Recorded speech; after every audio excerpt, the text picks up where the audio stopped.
এই বিষয়টি খুব দ্রুতই আমরা সমাধানের চেষ্টা করছি। আপনারা দেখবেন আগামী 1 মাসের মধ্যে এই রাস্তার যে অংশটুকু অসমাপ্ত আছে, ড্রেন সহ বেশিরভাগই এটা সম্পন্ন হয়ে যাবে। ব্রিজটা আমরা চাচ্ছি যে আগামী মাসের মধ্যে কাজ শুরু করার জন্য। আর নিচের বিষয়টি পাশে যে মসজিদটি রয়েছে, পানি উন্নয়ন বোর্ডের ব্লকের কাজের সাথে সেই মসজিদটি পহেলা রমজান থেকে সেখানে নামাজ শুরু হবে। এলজিডি থেকে মসজিদটি কাজ কার্যক্রম ইতিমধ্যে ছাত্রালয় হয়ে গেছে। আমরা চাচ্ছি যে মসজিদটি যেন এলাকাবাসীর জন্য তৈরি করে দেওয়া যায়। তবে একটা বিষয় আলহামদুলিল্লাহ যে আপনার পিছন থেকে একটা ব্রিজ করে নিয়েছেন, এটা কিন্তু আসলে ওইখানে রাস্তা বা ব্রিজ করার বিষয়টি আমার কাছে আসছিলেন। তো আমরা এখানে যেহেতু কৃষি সঙ্গে আমি বিষয়ে বিস্তারিত আসছি না, শুধুমাত্র একটু অবহিত করলাম। আমরা ইঁদুরের বিষয়টি জানতে চাইবো এখানে এক্সটেনশন ডিপার্টমেন্টের তিনি যদি একটু আমাদের ক্লারিফাই করেন। ধন্যবাদ। আসলে আমাদের কৃষক ভাইরা ইঁদুরের কথা বলছেন। আসলে ইঁদুরের বিষয় নিয়ে কথা বলতে গেলে এমন একটা সেমিনার আবার দরকার হবে। আমি ওইদিকে যাচ্ছি না, আমি শুধু এতটুকু বলছি যে ইঁদুর যেহেতু আমাদের জাতীয় শত্রু, ফসল উৎপাদনের ক্ষেত্রে এটা ব্যাপকভাবে ক্ষতি করে। এটা দমন আমরা করতে পারবো না, কিন্তু এটা ম্যানেজমেন্ট আমাদের করতে হবে। সেটা করার জন্য আমাদের এককভাবে ইঁদুর নিধনের কার্যক্রম গ্রহণ করলে হবে না। ইঁদুর নিধনকে সামাজিক আন্দোলন হিসেবে নিতে হবে এবং সবাই একত্রিত হয়ে ইঁদুর মারার ব্যবস্থা করতে হবে। এবং ইঁদুর এমন একটা চতুর প্রাণী যেটা যে কোনো একক পদ্ধতি ব্যবহার করে এটাকে মারা কখনোই সম্ভব না। একাধিক পদ্ধতি অবলম্বন করতে হয়, পরিবেশ পরিস্থিতি বুঝে সেখানে সেই পদ্ধতিগুলো ব্যবহার করতে হয়। একটা হলো তাকে খাবার দিতে হবে, ভালো খাবার দিতে হবে, যেটা খাবার খাইলে সে মরবে না। শুধুমাত্র ওষুধ মিশ্রিত খাবার দিলে সে খাবে না, অত্যন্ত চতুর প্রাণী। ভালো খাবার দিয়ে তাকে খাওয়ানোর অভ্যাস করতে হবে, সে মনে করবে যে এটা আসলে খাইলে আমাদের কিছু হয় না, সমস্যা হয় না। তারপরে হঠাৎ করে একদিন ওই ইঁদুর মারা বিষ বা বিষ্ট এটা দিলে সে খাবে। এটা হলো খাওয়ার পদ্ধতি।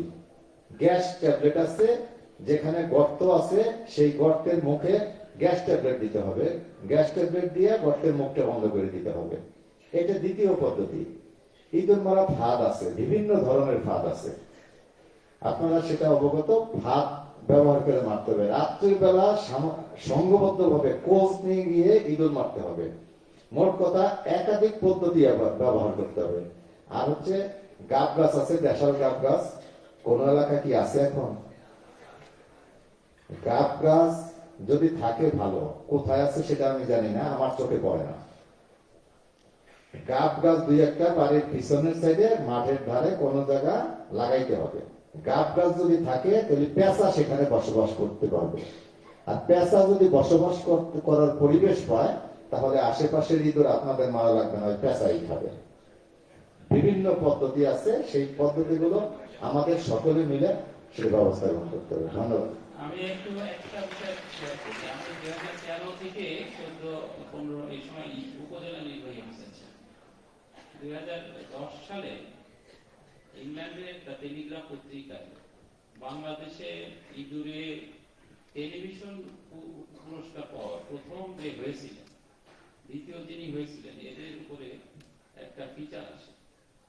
তো যেহেতু দিদি এগ্রিকালচার বললেন যেটা, তো সেইখানে পদ্ধতি যে অভিনব পদ্ধতি, ফরিদপুরের বোয়ালমারি, গাজীপুরে এই যে একটা গাজীপুর সদরের একজন কৃষক, দুইজন কৃষকের উদাহরণ আমি খুব সংক্ষেপে একটাই বলবো যে একজন খামারি তার খামারে কিভাবে ইঁদুর নিধন করছেন এবং তখন ওই যে ইঁদুরের লেজ জমা দেওয়া, তো ইঁদুরের লেজ জমা দেওয়ায় আমি 1,35,000 লেজ জমা দিয়েছি। এবং এটা খুব দেশীয় পদ্ধতিতে, খুব সহজ সংক্ষেপে। পদ্ধতিটা হচ্ছে একটা বড় বাঁশ বা লাঠি, অনেকগুলো টিনের ঘর খামার করা আছে, সেগুলোতে ওই বাঁশের মাথায় খড় একসাথে বাঁশের মাথায় দিয়ে তার সাথে চিটে গুড় লাগাচ্ছে। এই চিটে গুড় লাগানোতে এই প্রত্যেকটা ঘরের চারিপাশে চিটে গুড় লাগায় বাঁশের মাথায় ওই খড় একত্রিত করে চিটে গুড়ে ইঁদুর আটকাইছে। প্রতি রাত্রে এইভাবে দেখে দেয়, সকালবেলায় দেখা যায় যেখানে 100 আটকে যায়। তো এরকম বহু পদ্ধতি আছে, তবে সাস্টেইনেবল কোন পদ্ধতি এখন পর্যন্ত আমরা দেখছি না যেটার দ্বারা স্থায়ীভাবে ইঁদুরকে, এবং ইঁদুর যে পরিমাণ ফসলের ক্ষতি করে এটার স্ট্যাটিস্টিক্স শুনে আকাশ থেকে পড়তে হবে। অনেক বড় স্ট্যাটিস্টিক্স যে বাংলাদেশে ইঁদুরের কারণে যে পরিমাণ ফসল হানি হয়। আমরা এই ইঁদুর থেকে সরে আসতে চাই অন্য বিষয়ে। স্যার ধন্যবাদ স্যার। আমরা সার নিয়ে কথা বলছিলাম, সারের বিষয়ে সুস্পষ্ট সার বিষয়ে কথা বলতে হবে। বিএডিসি সার এটা আপনার কথা বলবো স্যার, একটু কথা বলবো প্লিজ সম্মানীয় অ্যাড্রেস করতে হবে না প্লিজ। আমরা বিএডিসির বীজ ও সার ডিলার, আমরা গোপালগঞ্জ জেলায় 108 জন বিএডিসির বীজ ডিলার আছি। এই 108 জন বিএডিসির বীজ ডিলার থেকে আমরা 53 জন বিএডিসির সার ডিলার আছি। কিন্তু আমরা বিএডিসির সমস্ত প্রকারের বীজ, হাইব্রিড ধান, গম, সরিষা, মুসুরি সব কৃষকদের দ্বার প্রান্তে আমরা পৌঁছে দিই। আমরা বিএডিসি থেকে নিয়ে আমরা প্রতি দোকানে, আমরা বিএডিসির মাধ্যমে আমরা কৃষকের কাছে দোকানে আমরা এইগুলো সেবা দান করে থাকি। কিন্তু আমরা 53 জন বিএডিসি সার ডিলার আছি, যে আমাদের বাকি বিএডিসি বীজ ডিলাররা সার ডিলার হইতে পারতেছে না। কারণ এরা শুধু আমাদের দোকানে বীজ বেচে, আমাদের সারও বেচার প্রয়োজন। চাষিরা আসে বীজ নেওয়ার জন্য, আসে পাশাপাশি সার নেওয়ার জন্য আসে। কিন্তু আমরা এই বাকি যে ডিলারগুলা, আমরা যাতে সার ডিলার হইতে পারি, হয়ে যাতে আমরা সার পাই, আমরা কৃষকের দ্বার প্রান্তে বীজও দিতে পারি, যাতে সারও দিতে পারি। এই জন্য আমাদের যুগ্ম পরিচালক মহোদয় যদি আমাদের সার, উনি আমাদের এইগুলো যদি স্যার উনি করে দিতেন, এবং ডিসি মহোদয় স্যার যদি আমাদের এইগুলো পাস করে দিতেন, তাহলে এই যে নিয়ম আছে ঢাকা থেকে, স্যার ডিএডিসি থেকে এইটা অনুমোদন দিয়ে সার ডিলার করে দেয় স্যার। কিন্তু আমাদের গোপালগঞ্জে স্যার এই আবেদন যে আমরা যে কজন বীজ ডিলার আছি, যাতে সার ডিলার হইয়া কৃষকের দ্বার প্রান্তে বীজ ও সার আমাদের দোকান থাকতে পারে সবার দোকানে, এই জন্য জোর আবেদন করছি। এবং পাশাপাশি ঠিক আছে, থ্যাংক ইউ। আপনার এই প্রস্তাব আমরা দেখবো এবং সেটা নিয়ে পরে কথা হবে। আপনার নেক্সট আর কোনো বিষয় আছে? আর এক মিনিট স্যার, আমাদের এই আমরা টিএসপি সার পাই, এমওপি পাই, ডিএপি পাই, কিন্তু আমাকে একই দোকানে আবার ইউরিয়া সার দরকার, নইলে গেলে ওই চাষিরা এক দোকান থেকে অন্য দোকানে আবার দায়িত্ব আছে। এটা সরকারের সর্বোচ্চ মহল জানে, এবং সেটা নিয়ে আমাদের সম্মানিত জেলা প্রশাসক স্যার চিঠি লিখেছেন। আমাদের এগ্রিকালচারের সাথে যারা যুক্ত এবং এই সার্ভিস মনিটরিং কমিটি যারা ছিলেন, তাদের সাথে স্যার একাধিকবার বসেছেন এবং এই বিষয় নিয়ে একটি বড় চিঠি লেখা হয়েছে। আপনি এইটা সদুত্তর যদি আসে, তাহলে আপনিও আপনার, বিশেষ করে আপনার সংগঠনকে এই বিষয়ে জানানো হবে। ধন্যবাদ। আপনারা পরের বক্তার কাছে চাই।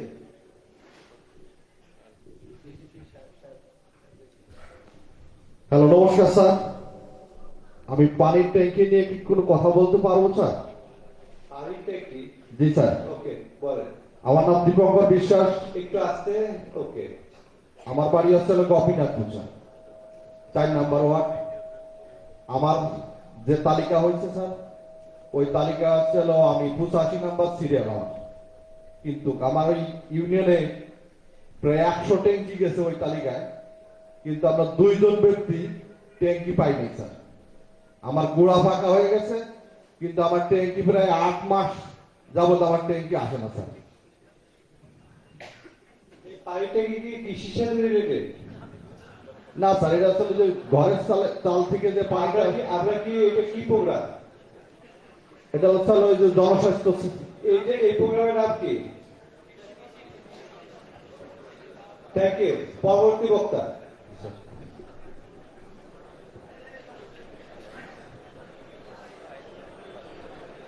আসসালামু আলাইকুম।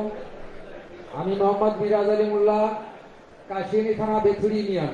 স্যার, আমার প্রথম একটা হচ্ছে, আমি আমার গুটি ইউরিয়া মেশিন, ব্রিগেড মেশিন, গুটি ইউরিয়া মেশিন আমাদের একটা প্রজেক্ট ছিল ইউএসআইডি।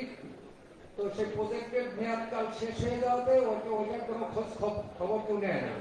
তো আমাদের ওইগুলো মেশিনগুলোর পার্টস পাতি এবং মেকানিক্সের খুব সমস্যা, অনেকের আছে, এগুলো বন্ধ হয়ে গেছে। আমার 3টা মেশিন চলে।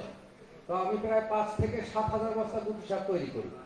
তো তো এইগুলো পার্টসের সরকারিভাবে যদি কোনো আমরা টাকা দিয়ে দেবো, কিন্তু পার্টস গুলো অ্যাভেলেবেল পাওয়া যায় না, কোনো মেকানিক্স এগুলো যেহেতু আনকমন মেশিন, এখানে অ্যাভেলেবেল ইয়ে পাওয়া যায় না। এটা কৃষকের সাশ্রয়, সরকারের সাশ্রয় এবং এটা এই গুটি সার মেশিন, গুটির ব্যাপার। ওকে, আপনার পয়েন্ট পেয়ে গেছি, আমরা নোট দিচ্ছি এবং আমরা একটু সমাধান করার চেষ্টা করবো। থ্যাংক আর ইউ। একটা ব্যাপার স্যার, আমার প্রায় এই যে আমি একদম সাবডিলার স্যার, একটু রাখেন, আমি যাতে একটু রাখেন। গুটি ইউরিয়া মেশিনের সাথে সম্পৃক্ত কে কে আছেন একটু আমাদের একটু বলুন তো।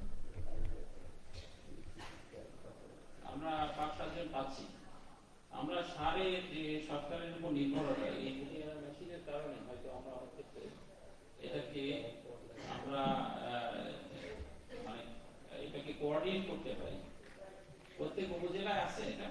এটা আপনি কোন উপজেলা? আমি স্যার কাশিয়ানী থানা বেথুরি ইউনিয়ন স্যার। মকসিদপুরের কেউ আছে গুটি মেশিনে আছে? টুঙ্গিপাড়া আছে কেউ? টুঙ্গিপাড়া নাই, আছে কই? ও আচ্ছা, সদরে আছে, সদরে আছে। আচ্ছা, এইটা সরকারি দপ্তর থেকে, এগ্রিকালচার ডিপার্টমেন্ট থেকে এটা কি কোঅর্ডিনেট করে না কে করে? এই মেশিন তো অবশ্যই আছে, যে ওনাকে মাইকে দেন। জি জি, বলেন তো। বলেন, আপনি পরিচয়টা বলুন। স্যার, আমার নাম রবীন কিত্তুরিয়া, 10 নং শাহপুর ইউনিয়ন। আমি একজন বিসিসি ডিলার এবং আমার একটা গুটি তৈরি মেশিন আছে। স্যার বলুন। স্যার আমার আরেকটা এটা, আমি একজন সাব ডিলার স্যার। তো আমি একজন বিএডিসি বীজ ডিলার, কিন্তু সারের ডিলার হইতে পারি নাই, হয় না, আমি অনেক চেষ্টা করছি, কোন কি জন্য হয় না আমি জানি না স্যার। তো আমি আমার যে বিসিএসি ডিলার সাহেব আছে, উনি যাতে অতিরিক্ত বরাদ্দ পায় ইউরিয়া, আমার যাতে ঝামেলা না হয়। আমার প্রায় 6 থেকে 7,000 বস্তা সার লাগে। তো যাও আমাদের কৃষি অফিসার স্যারের সাথে কথা বলে আমি নিজের উদ্যোগে কিছুটা। ওই ইউনিয়নের বিসিএসসি ডিলার কে? স্যার আমার ডিলার হচ্ছে শওকত মোল্লা। শওকত সাহেব এখানে আছেন? জি স্যার আছে। শওকত সাহেব প্লিজ। গত বছর কি কোনো সমস্যা হয়েছিল? স্যার না, ওই ইউরিয়া সারও না, উনি যে অতটা চাই আমি মোটামুটি ওনার সহযোগিতা করি, এবং যদি কম পারে বাইরের ডিলার আছে অন্যান্যের, তারাও মোটামুটি দিয়ে ওনার সহযোগিতা করে। ঠিক আছে, থ্যাংক ইউ। স্যার আমি একজন, থ্যাংক ইউ, বসেন প্লিজ। স্যার আমি 1 মিনিট একটু, আমার সমস্যাটা, আমি তো সবসময় এই সমস্ত সুযোগ পাবো না। তো আমি এই আমাদের যে বিএডিসি বীজ ডিলার হিসেবে আছি স্যার, তো আমার সারের লাইসেন্স যেহেতু নাই। এই কথা শেষ হয়েছে আপনার? স্যার আমার পয়েন্টটা অন্য পয়েন্ট স্যার। স্যার আমি এই বিএডিসি বীজ ডিলার কমসে কম 2 লক্ষ টাকা বীজ তুললে ডিলার ওই আপনার বইটা নবায়ন হবে পরবর্তীতে। কিন্তু আমাদের যেহেতু এখন হাইব্রিড দিচ্ছে না, হাইব্রিড নাই, শুধু 28-29 ধানও অ্যাভেলেবেল দেয় নাই, মাত্র 50,000 টাকার বীজ নেওয়ার সুযোগ পাইছি স্যার। কিন্তু এখানে এই বীজের লাইসেন্স যখন নবায়ন করতে হবে, যারা সার বিক্রি করে তাদের লাভ হয়, কিন্তু আমরা যে 5 থেকে 6,000 টাকা খরচ হয় নিবন্ধন এবং এই যে লাইসেন্সটা নবায়ন করার জন্য, এইটা 50,000 টাকার বীজ যখন উঠাইছে, এই লাইসেন্স নবায়ন হবে না। তো যেহেতু আমাদের বীজও দিতে পারতেছে না, আবার বলছে 2 বিএডিসি, আমাদের এখানে বিএডিসি দিদি বলে আছে, কাইন্ডলি বলেন। থ্যাংক ইউ, আপনি বসেন। সালামালাইকুম, ধন্যবাদ। আমি কৃষি সৈয়দ তানভীর হক, আমি ফরিদপুর অঞ্চলের দায়িত্বে। আসলে আমরা ডিলারদের মাধ্যমে চাষিকে বীজ দিই, এবং যে বিষয়টা হয়, ডিলাররা হয়তো সাপোজ 58 বীজ, সবাই 58 বীজ চাবে, কিন্তু আমাদেরকে সরকার যে সিড কমিটির যে মিটিং অনুযায়ী বিভিন্ন ভ্যারাইটির বীজ বাংলা সরকার উৎপন্ন করে, এবং সেটা আমরা ডিলারদের মাধ্যমে চাষের পর্যায়ে দিই। সুতরাং চাষি আসলে কখন কোন বীজটা লাগাবে, এটা আসলে সিজনের সময় বোঝা যায় যে চাষি 29 লাগাবে বড় সিজনে, বা 100 লাগাবে বা 102 লাগাবে, এটা আসলে খুব টাফ আগে থেকে মেজারমেন্ট করা। এবার আমরা যে বীজ দিয়েছি সেই বীজে না টাফ কেন? এটা ঠিক হলো না যে এটা টাফ কেন হবে? আমাদের যে স্যার আমি একটু বলছি। আমি কথা বিশ্বাস করি, উপসহকারী কৃষি কর্মকর্তা ইন্টেন্সলি রিলেটেড প্রত্যেকটা চাষির সাথে, এখানে সবাই আছেন। এটা আমরা 1-to-1 জানতে চাইবো যে তারা মাঠে কোন কৃষক কোনটা করবেন করবেন না, এটা তো একটা অর্গানিক সিস্টেম, মানে ইন্টিগ্রেটেড সিস্টেম। সার, বীজ, সাথে সেচ এবং প্রত্যেকটা ডিপার্টমেন্টে। তাহলে আমরা এই যে আপনি কি বলেন যে 28-29 এটা ওনারা করবেন কিনা, তার মানে এইখানে একটা গ্যাপ রয়ে গেছে বিএডিসির সাথে, যে তথ্যটা শেয়ারিং হচ্ছে। আমরা এটা বুঝতে পারলাম যে তথ্য শেয়ারিং এর ক্ষেত্রে গ্যাপের কারণে আপনি যেটা বলছেন যে বিএডিসি কোন কৃষক কোনটা চাষ করবে এটা জানতে পারছেন না, কিন্তু আমার যেটা স্যার একটু শেষ করছি স্যার। সরকার তো স্যার প্রতি 3 বছর 4 বছর জন্য একটা প্রেডিক্ট করে যে এই ভ্যারাইটি গুলো এই জাতগুলো চাষে পড়বে। যেমন স্যার 89 কথা বলতে পারি, গত বছর এত ব্যাপক আর 89 সরকার প্রোডাকশন করেছিল সিস্টেমের মাধ্যমে প্রায় 17,000 মেট্রিক টন আনসোল্ড ছিল। এবারও কিন্তু স্যার 89 12-13,000 মেট্রিক টন আনসোল্ড আছে। অর্থাৎ আমরা চাচ্ছি, সরকার চাচ্ছে যে আধুনিক জাতগুলো চাষি চাষাবাদ করুক, কিন্তু সমস্যাটা হচ্ছে সিড প্রমোশন কমিটি, আমার সাথে অ্যাসেসমেন্ট, সেই সিড প্রমোশন কমিটির যে মাইনেস গুলো এটা তো ওয়েবসাইটে থাকে। প্রাইভেট সেক্টর তারা কিন্তু তাদের নিজস্ব যে কলা কৌশল আছে এটা কিন্তু সম্পূর্ণ তারা ক্লাস করে না, তার নিজস্ব কোন ভ্যারাইটির আছে। স্যার একটু বলি স্যার, আপনাকে অনুরোধ করবো যে আসলে আপনি তো অনেক বড় এলাকা নিয়ে কাজ করেন, আমরা আজকে গোপালগঞ্জে কৃষি নিয়ে আলোচনা করছি। তো গোপালগঞ্জে আমার যে কৃষক বা যারা ডিলার, যারা যে সমস্যাটি উপস্থাপন করলেন সেটা ওই স্থানিকভাবে যে ডিমান্ড আছে, যে প্রবলেম আছে, সেটা স্থানিকভাবে সমাধান করা দিন। আমার মনে হয় যে স্যার এটা সমস্যা সমাধান করা যাবে যদি ম্যাক্রো হাইব্রিড লেভেলে ম্যাক্রো লেভেল মানে জাতীয়ভাবে যে চাহিদা বা যে সমস্যা বা যে ডিলার সেইভাবে না চিন্তা করে আমরা খুব সংক্ষেপ করে ফেলি। প্রবলেমটা যেটা আসছে এটা আপনি গোপালগঞ্জের নিরিখে, গোপালগঞ্জের চাষির নিরিখে, ডিলারের নিরিখে কি সমাধান আছে আপনার? আচ্ছা, এটা সমাধান করা যাবে যদি বড়তে হাইব্রিড চাষ, গোপালগঞ্জ জেলায় প্রায় 90% বড় ছিল হাইব্রিড চাষাবাদ করে। যদি সরকার হাইব্রিডটাকে যদি প্রমোট করে, হাইব্রিড আমরা যেটা বলছি মানে যে সমস্যাটা বলছেন 28-29 যে সমস্যা বলছেন, ওই 28-29 আমি একটা উদাহরণ দিয়েছি। না, উদাহরণ 28-29 আমরা এখানে আমার পেট ব্যথা করছে, পেটের ওষুধ লাগবে, মাথা ব্যথা করছে, মাথার ওষুধ লাগবে। আজকে কিন্তু বসছি এই কারণে, আমি এখানে এমবিবিএস ডাক্তার নিয়ে বসি না, আমি বসছি পরে স্পেশালাইজেশন প্রত্যেকে আছে। সুতরাং আমরা চাই যে সমস্যাটি শোনা গেছে, এই সমস্যাটি ওই স্থানিক কি সমাধান আছে, সেই সমাধানকে আমরা নিরূপণ করব। আমরা আপনার সাথে আলোচনা করব আরো সামনে, যে কৃষক ডিলার যেটা উত্থাপন করেছেন সেটা আমরা স্থায়িকভাবে আমরা এগ্রিকালচার এক্সটেন্ডেড ডিডি আপনি সহ কিভাবে এটা সমাধান করা যায় লোকালি, সেইটার জন্য আমি অনুরোধ করছি। Next please.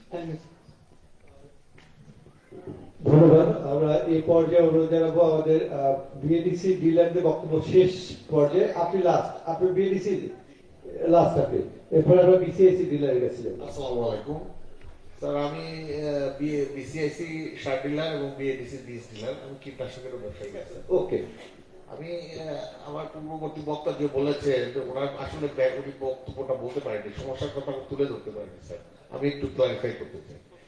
আমি বিএডিসি বীজ ডিলার হিসেবে যেটা আমার অভিজ্ঞতা হয়েছে যে আমরা সিজনের সময় স্যার সুপার SL8 যে সারটা বীজটা আপনার সরকার দেয়, এইটা আমরা গোপালগঞ্জে পাই না গত 2-3 মৌসুম ধরে স্যার। এখানে আমাদেরকে স্যার 10 কেজির বস্তা দেওয়া হয়, 10 কেজির 28-29 দেওয়া হয়। এইটা কৃষকরা আপনার চায় না, কৃষকরা চায় এখন 2 কেজির যে প্যাকেটটা আছে এই প্যাকেটটা স্যার চায়। এই 2 কেজির প্যাকেট আমরা পাই না স্যার। আমরা ফরিদপুরে যোগাযোগ করলে বারবার আমাদেরকে বলা হয় যে না, 2 কেজির প্যাকেট দেওয়া হবে না, আপনারা ওইটা চালাতে হবে। আমরা স্যার সিজনের সময় আমাদেরকে একটা বাইন্ডিং ছিল, একটা অব্লিগেশন ছিল স্যার, 2 লক্ষ টাকা বীজ তুলতে হবে, তা নাহলে আমাদের লাইসেন্স রিনিউ করবে না। আজকে আমি অনুরোধ করবো এডিসি বীজ এবং এগ্রিকালচার ডিপার্টমেন্টে 2 কেজি যেন পাওয়া যায়, এই যে চিঠি। ধন্যবাদ স্যার, এটা আজকে চিঠি লিখবো 2 কেজি যেন। Thank you sir. এখানে আর একটা কথা আছে স্যার, আমরা 117 জন বিএডিসি বীজ ডিলার আছি এখানে। আমাদেরকে এই মৌসুমের শেষে আমাদেরকে কল করা হয়েছিল অফিসে, আমরা গিয়েছিলাম। SL8 আপনারা 28-29 কথা বলছেন, সেটা তো আছে, সেটা স্যার জানে। আমরা স্যার গিয়েছিলাম মাত্র 2-3 জন, আমরা ডিলার অফিসে গিয়েছিলাম, তো আমাদের সাথে সেই মিটিংটা হয়নি। আমাদের যিনি কর্মকর্তা গোপালগঞ্জে আছে, তিনি বললো যে এই বছর থেকে আপনাদেরকে 3 লক্ষ টাকার বীজ কিনতে হবে, তা নাহলে আপনারা লাইসেন্স রিনিউ করা হবে না।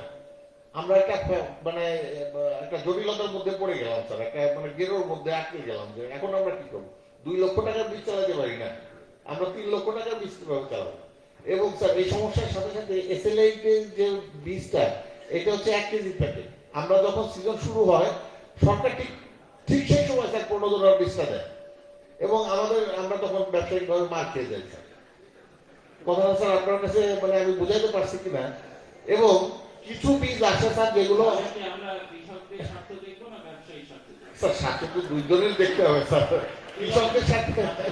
হাউস কি বলে যে আমরা কৃষকের স্বার্থ দেখবো না ব্যবসায়ী স্বার্থ? তাহলে আপনার কথা আমরা শুনে খুশি হলাম যে এটাও একটা সমস্যা যে প্রত্যেকে আমরা পাটগাতি যে রাস্তা করছি, একজন এসে আমাকে বলছে আপনাদের একটু জানা থাকা দরকার প্রাসঙ্গিক এটা, আমাদের মানসিকতার সমস্যা। মসজিদ ভেঙে ফেলেন কিন্তু আমার জমিকে রেখে দেন। আমি 2-3 বার জিজ্ঞাসা করলাম, উনি একজন নামাজি লোক, দেখে বোঝা যাচ্ছে, সাদা দাঁড়িয়ে, এবং আমি শ্রদ্ধার সাথে আবার জিজ্ঞেস করলাম যে আপনি আবার বলেন তো, বলে স্যার মসজিদ ভাঙা যায় কিন্তু আমার জমি জন্য বেঁচে যায়। আবার জিজ্ঞেস করলাম যে আপনি কি বলছেন বুঝতে পারছেন? আপনার মেইন রোডের সাথে দেখবেন যে একটা মসজিদ রাস্তার একেবারে খুবই সন্নিকটে। তারপর আবার জিজ্ঞেস করলাম, 3বার একই কথা বলেন। তো আপনি একবার বলেই আমাদেরকে সচেতন করেছেন। আসলে সমস্যাটা আমাদের মানসিকতা, আমরা চাই কৃষক বাঁচতে দেশ বাঁচবে। ধন্যবাদ স্যার, আমিও সেটার পক্ষে।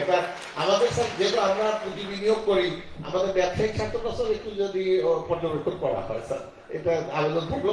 আমি আর একটা সেকেন্ড একটু কথা বলবো, সেটা হচ্ছে স্যার আমাদের আরেকটা সমস্যা হচ্ছে যে আমরা যারা BLDC বীজ ডিলার, আমরা দেখা গেল যে একটা ইউনিয়নে একজন বা একটা বাজারে বা 5টা বাজার মিলে একজন বিক্রেতা, কিন্তু এই 5টা বাজারে এরা কৃষক রেটে BLDC থেকে মাল কিনে এনে কি স্যার এরা আমাদের মাল বিক্রি করে। এটা আমরা খুঁজেও এই তথ্য মানে মানে এই রহস্যটা উদ্ধার করতে পারিনি যে আমরা BLDC থেকে তো একটা ভর্তুকি সেই মূল্যে আমরা বিক্রি করি, কিন্তু যাদের লাইসেন্স নাই তারা অবৈধভাবে একাধিক বাজারে দেখা গেছে 5-7 জন বিক্রেতা আছে। আমরা ব্যবসায়িক ভাবে সেক্ষেত্রে মার খেয়ে যাচ্ছি স্যার। এবং আমি BLDC কর্মকর্তাদের সাথে আলাপ করছি যে এই বিক্রেতাদেরকে, ইলিগাল বিক্রেতাদেরকে বন্ধ করার জন্য আপনারা একটু আসেন, আপনারা একটু মনিটর করেন। ওনারা এখানে আমাদের ডাকে কখনো সাড়া দেয় না স্যার, ইলিগাল বিক্রেতার জন্য।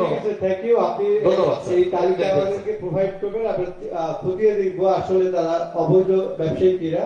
আর কম্পিটিটিভ মার্কেটে আমাদের লাইসেন্স নবায়নের জন্য স্যার একটু যদি সহায়তা করেন, এবার এই বছরের মধ্যে একটু ছাড় দিলে আমরা উপকৃত হব স্যার। থ্যাংক ইউ, সেটি নিয়ে আমরা কথা বলবো। এবং হচ্ছে কম্পিটিটিভ মার্কেটে যে কম দামে দেবে কৃষক তার কাছে যাবে, এটি খুব স্বাভাবিক। Thank you.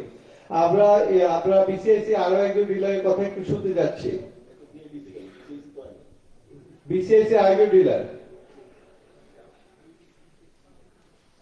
BCIC একজন ডিলারের কাছে শুনতে যাচ্ছি। আমাদের DD এগ্রিকালচার মহোদয় তার একটা বক্তব্য আছে, কাইন্ডলি। এটা আমার বক্তব্য না, আমার একটা অবজারভেশন যে আমাদের সম্মানিত প্রধান অতিথি মহোদয় যে ঘোষণাটা দিয়েছেন অনেকে করতালি দিয়েছেন, কিন্তু এখানে টেকনিক্যাল একটা বিষয় আছে যেটার সাথে আমি একটু দ্বিমত পোষণ করতে চাই। সেটা হচ্ছে যে আমাদের ওই যে 2 কেজির বীজের প্যাকেট, এটা সেই ক্ষেত্রেই প্রযোজ্য, শুধু হাইব্রিড বীজের ক্ষেত্রে। তো এই যে তাদের সমস্যাটার কথা বলছে, সমস্ত সমস্যার সমাধান গোপালগঞ্জের প্রেক্ষাপটে হয়ে যায় যদি BADC পর্যাপ্ত পরিমাণে SL-8H এর বীজ উৎপাদন করে গোপালগঞ্জের জন্য সরবরাহ করতে পারে, তাহলে এই যত সমস্যার কথা বলছে সমস্ত সমস্যার সমাধান হয়ে যায়। তাদের SL-8H এর যে সিড প্রোডাকশন, এই পরিমাণটা কম, অথবা ন্যাশনাল সিড বোর্ড থেকে তাদের যে অনুমোদন দেয় সেটার পরিমাণ কম থাকার কারণে যতটুকু উৎপাদন করে এইটুকু দিয়ে সরকারি যে প্রণোদনার যে চাহিদাটুকু থাকে সেইটুকুই পূরণ করা সম্ভব হয় না। এই কারণে হচ্ছে ডিলার পর্যায়ে বা কৃষক পর্যায়ে যে বীজ কিনবে SL-8H অত্যন্ত ভালো একটা বীজ, যে কোনো বেসরকারি আমদানিকারকদের কাছ থেকে 400 টাকা কেজি যে অথবা 500 টাকা কেজি যে বীজটা কিনতেছে তার চেয়ে এসএলএইটিসে ফলন বেশি। এই বীজটা যদি পর্যাপ্ত উৎপাদন করতে পারে, ওই 2 কেজি প্যাকেট 5 কেজি প্যাকেট কোনো সমস্যাই থাকবে না, ওই প্যাকেটে এমনি 2 কেজি করে হবে এবং কৃষকে এটা পাবে, ডিলাররাও পাবে, কৃষকেও সেখান থেকে কিনে নিতে পারবে। বাড়তি দাম দিয়ে যে বেসরকারি আমদানিকারকদের কাছ থেকে এখানে যে হাইব্রিড বীজ কিনে সেটার থেকেও কৃষক রক্ষা পাবে। আমরা যে প্রেক্ষাপটে কথাটা মানে এখানে আলোচনা করছি, গোপালগঞ্জে কৃষকরা কৃষকদের যে ডিপ্রাইভ হবে সেইটা যেন না হয়। এবং আমি অনুরোধ করব যে বিভিন্ন পর্যায়ের কর্মকর্তাবৃন্দ যারা একই সাথে বিভিন্ন জেলার দায়িত্বে আছেন, ফরিদপুর জেলা, খুলনা জেলা, তারা যেন গোপালগঞ্জকে ছোট করে না দেখে বা কোনো কারণেই গোপালগঞ্জে যদি একজন কর্মকর্তার 5টি জেলার দায়িত্ব থাকে তাহলে গোপালগঞ্জের জন্য পরে 6 দিন, এই 6টি দিন যেন আমরা তাদেরকে পাই সেইটা নিশ্চিত করার জন্য অনুরোধ করছি। এবং যখন গোপালগঞ্জে আমরা কোনো কথা বলবো তখন আমরা বলবো যে আমি গোপালগঞ্জের দায়িত্ব পাবো, অন্য জেলা না। অন্য জেলায় গেলে সেই জেলার দায়িত্বপ্রাপ্ত হিসেবে কথা বলতে হবে। ধন্যবাদ। ধন্যবাদ স্যার। আমি এই পর্যায়ে বিসিআইসি ডিলার আর কারো কোনো বক্তব্য আছে কিনা, বিশেষ করে সমস্যা যদি থাকে প্লিজ। BCIC sir dealer. আসসালামু আলাইকুম, আমি মোহাম্মদ নুরুল আমিন শেখ, আমি বিসিআইসি ডিলার এবং বিআইডিসি ডিলার। আমার সদর দুর্গাপুর ইউনিয়নের আমার ব্যবসা প্রতিষ্ঠান।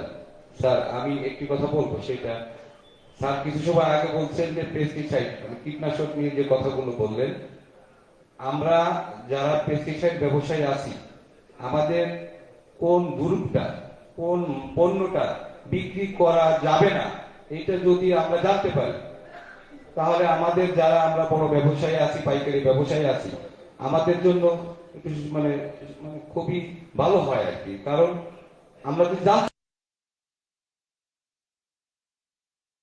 করা যাবে না তাহলে আমরা সেটা কিনবো না। অনেক সময় দেখা যায় যে জিপসাম যে নিয়ে কথাটা উঠছে, আমি আরো একটা পেপারও পড়ছি, জিপসাম অবৈধ বা মানে এটা ভেজাল পণ্য। কিন্তু আমরা কোম্পানির কাছ থেকে যে জিপসাম কিনতেছি আমাদের কিন্তু মেমো আছে। এখন আপনার তরফ থেকে কেউ আমাদের এই যে উপসহকারী কৃষি কর্মকর্তা তারা জানান না যে ফিল্ডে অথবা কৃষি বিপণন আপনারা কি জানান যে এটা বৈধ বা অবৈধ ওই বিষয়টা? এটা আসলে এটা কোন জায়গা ডিলার আপনি? দুর্গাপুর সদর, মানে শুধু সদর না, যিনি বিক্রেতা তিনি যদি না জানেন এই জানানোর কাজটি কার দায়িত্ব?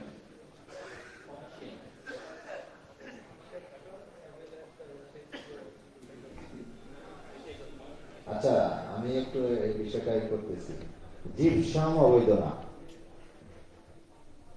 জিপসাম জিঙ্ক আপনার যে কোনো বিষয় হোক, যদি আপনাদের যারা লেট মি সে, আপনি একটু বসেন, আপনার মেসেজটুকু আমি পাইছি। জি, আপনার মেসেজটুকু আমি পাইছি।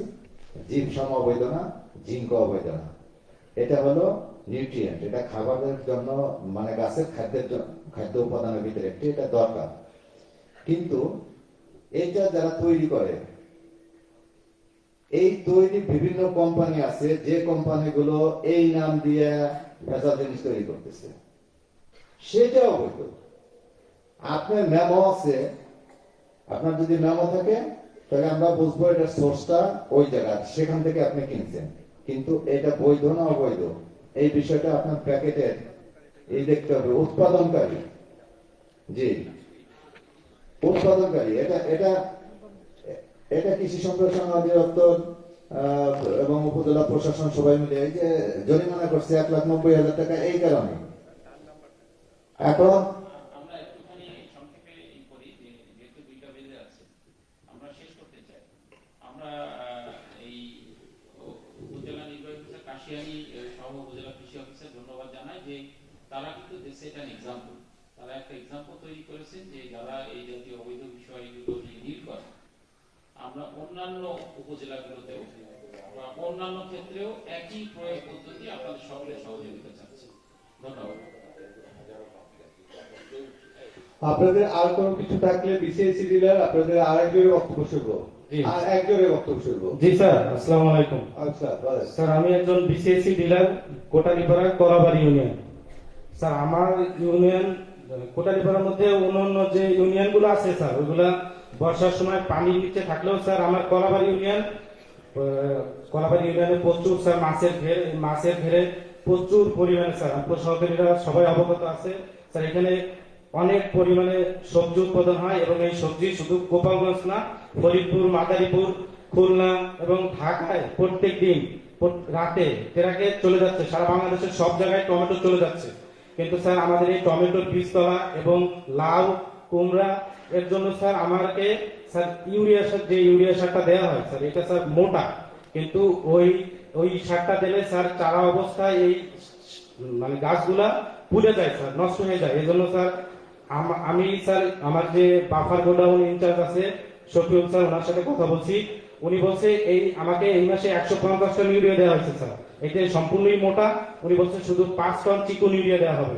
এখন স্যার আমার যে বীজতলা আছে স্যার, আমার 100% এর মধ্যে স্যার 20% হচ্ছে বোরো আর 80% হচ্ছে ফুল, তরমুজ, সবজি, লাউ, এইটা স্যার। এখন আমাকে যদি স্যার সম্পূর্ণ মোটা সার দেওয়া হয় স্যার, আমার যেসব সাবডিলার আছে স্যার, ওনারা স্যার এই মোটা সার নিতে চায় না, ওনারা বলে তুমি আমাকে চিকন ইউরিয়া দাও, যেমন ইম্পোর্টেড যে ইউরিয়াটা আছে। Thank you. আপনার প্রশ্ন আমরা বুঝতে পেরেছি। বিএডিসি আমাদের জেডি অথবা ডিডি বলা হয় সার, প্লিজ আপনি একটু আপনার এই সলিউশন প্লিজ। বাফার গোডাউনের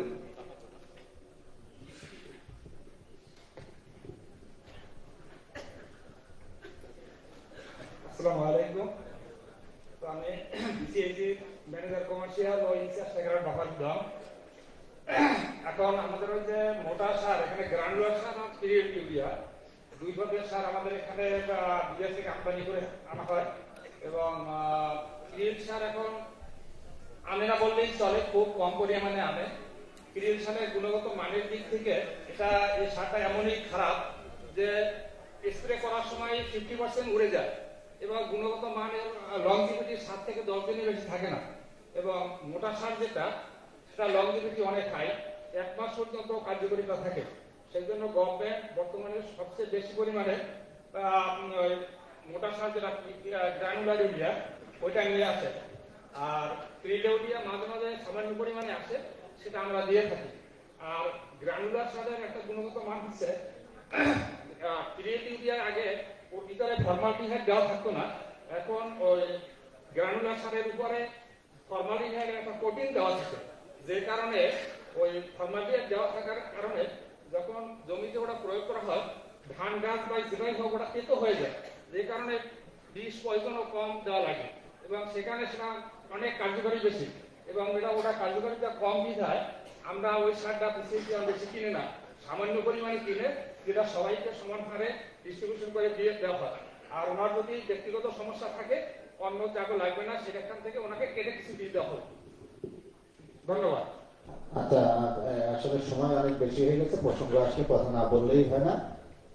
এই যে মোটা দানার সারের কথা বলছেন, মোটা দানার সার চিকন দানার সারের চেয়ে বেশি কার্যকরী এবং ওটার অপচয় কম হয়। এই জন্যই মোটা দানাকে আরো মোটা করার জন্য গুটি ইউরিয়া তৈরি করা হয়।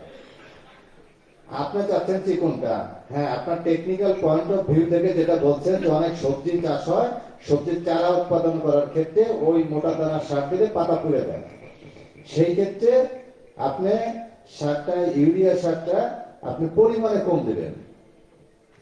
চিকন দানা যে পরিমাণে দিতেন, মোটার দানা সেই পরিমাণ দিবেন সেটা না, পরিমাণে কম দিবেন, এবং প্রয়োজনে ইউরিয়া সার সবজির চারা ক্ষেত্রে সার গুলিয়ে স্প্রে করার জন্য পরামর্শ দিবেন। ধন্যবাদ। বিসিআইসি ডিলারদের বোধহয় আপনার বক্তব্য নেই, আমরা চলে যেতে চাই ছাত্র সমন্বয়ক এখানে উপস্থিত আছেন। ছাত্র সমন্বয়কদের পক্ষ থেকে এই সেমিনারের বিষয়ে এবং হচ্ছে আজকে আলোচনার বিষয়ে যদি আপনাদের কোনো বক্তব্য থাকে, যে কোনো একজন।